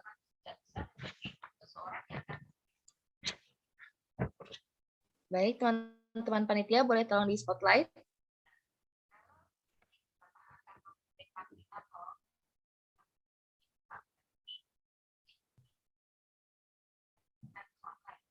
Baik, akan saya dokumentasikan ya Kak. 1, 2, 3. Mohon maaf teman-teman, boleh tolong di spotlight dulu. Baik, akan saya dokumentasikan 1, 2, 3. Baik, sekali lagi terima kasih kepada kamu Kak Sudin Kaso karena telah menjadi best participant, dan terima kasih juga nih Kak sudah aktif ya tadi selama sesi diskusi maupun sesi pemaparan materi atau talk show. Baik, selanjutnya mungkin akan saya sedikit simpulkan dari apa yang telah tadi kita bincang-bincang ya bersama kedua narasumber kita hari ini. Bahwasannya di acara kita hari ini kita membahas RUU SKN kan, dan terdapat beberapa permasalahan dalam sistem keolahragaan di Indonesia, khususnya di bidang sepak bola yang perlu mendapat perhatian khusus, yakni berkaitan dengan kepastian dan ketidakpastian izin, persoalan penyelesaian sengketa, kemudian induk organisasi keolahragaan Indonesia yang harus ditingkatkan, permasalahan terkait doping, naturalisasi pemain, match fixing, serta permasalahan jaminan bagi pensiunan atlet yang dapat dikatakan telah habis masanya. Dan di Indonesia sendiri ini menjadi atlet bukanlah hal yang mudah. Seperti apa yang tadi disampaikan juga oleh Pak Eko, bahwa untuk menjadi atlet ini sangat susah untuk menyeimbangkan pendidikan dan kehidupan atlet. Biasanya orang yang menjadi atlet ini berkendala untuk membagi waktu belajar karena memang hampir keseluruhan waktunya ini dipakai untuk latihan. Namun dengan pengorbanan waktu untuk mengharumkan nama bangsa ini seharusnya dihargai secara setimpal dengan jaminan masa tua atlet. Lalu diharapkan dengan adanya RUU SKN yang nantinya ini dapat memuat segala hal yang diharapkan oleh kedua narasumber dan juga harapan kita semua. Mungkin sekian kesimpulan yang dapat saya sampaikan terkait dengan sesi talk show pada siang hari ini. Saya mengucapkan terima kasih sebanyak-banyaknya kepada kedua pembicara kita hari ini yang telah dengan sangat baik menyampaikan materi dan dengan sangat baik menjawab pertanyaan-pertanyaan yang datang dari teman-teman. Dan mungkin nanti kami akan memohon bantuannya juga kepada Bung Toel dan Pak Eko untuk menjawab pertanyaan-pertanyaan lain yang datang dari teman-teman, nantinya akan dipost di Instagram Olahraga FH Unpad. Oleh karena itu, mungkin karena tidak terasa kita sudah ada di penghujung acara, saya juga ingin mengucapkan terima kasih kepada para hadirin yang telah menyempatkan waktunya untuk join di Zoom meeting ini dan telah ikut untuk berdiskusi di forum ini. Saya, Alisa, selaku MC dan moderator, dan perwakilan dari panitia mengucapkan terima kasih dan izin pamit undur diri. Wabillahi taufiq wal hidayah. Wassalamualaikum warahmatullahi wabarakatuh. Terima kasih dan sampai jumpa.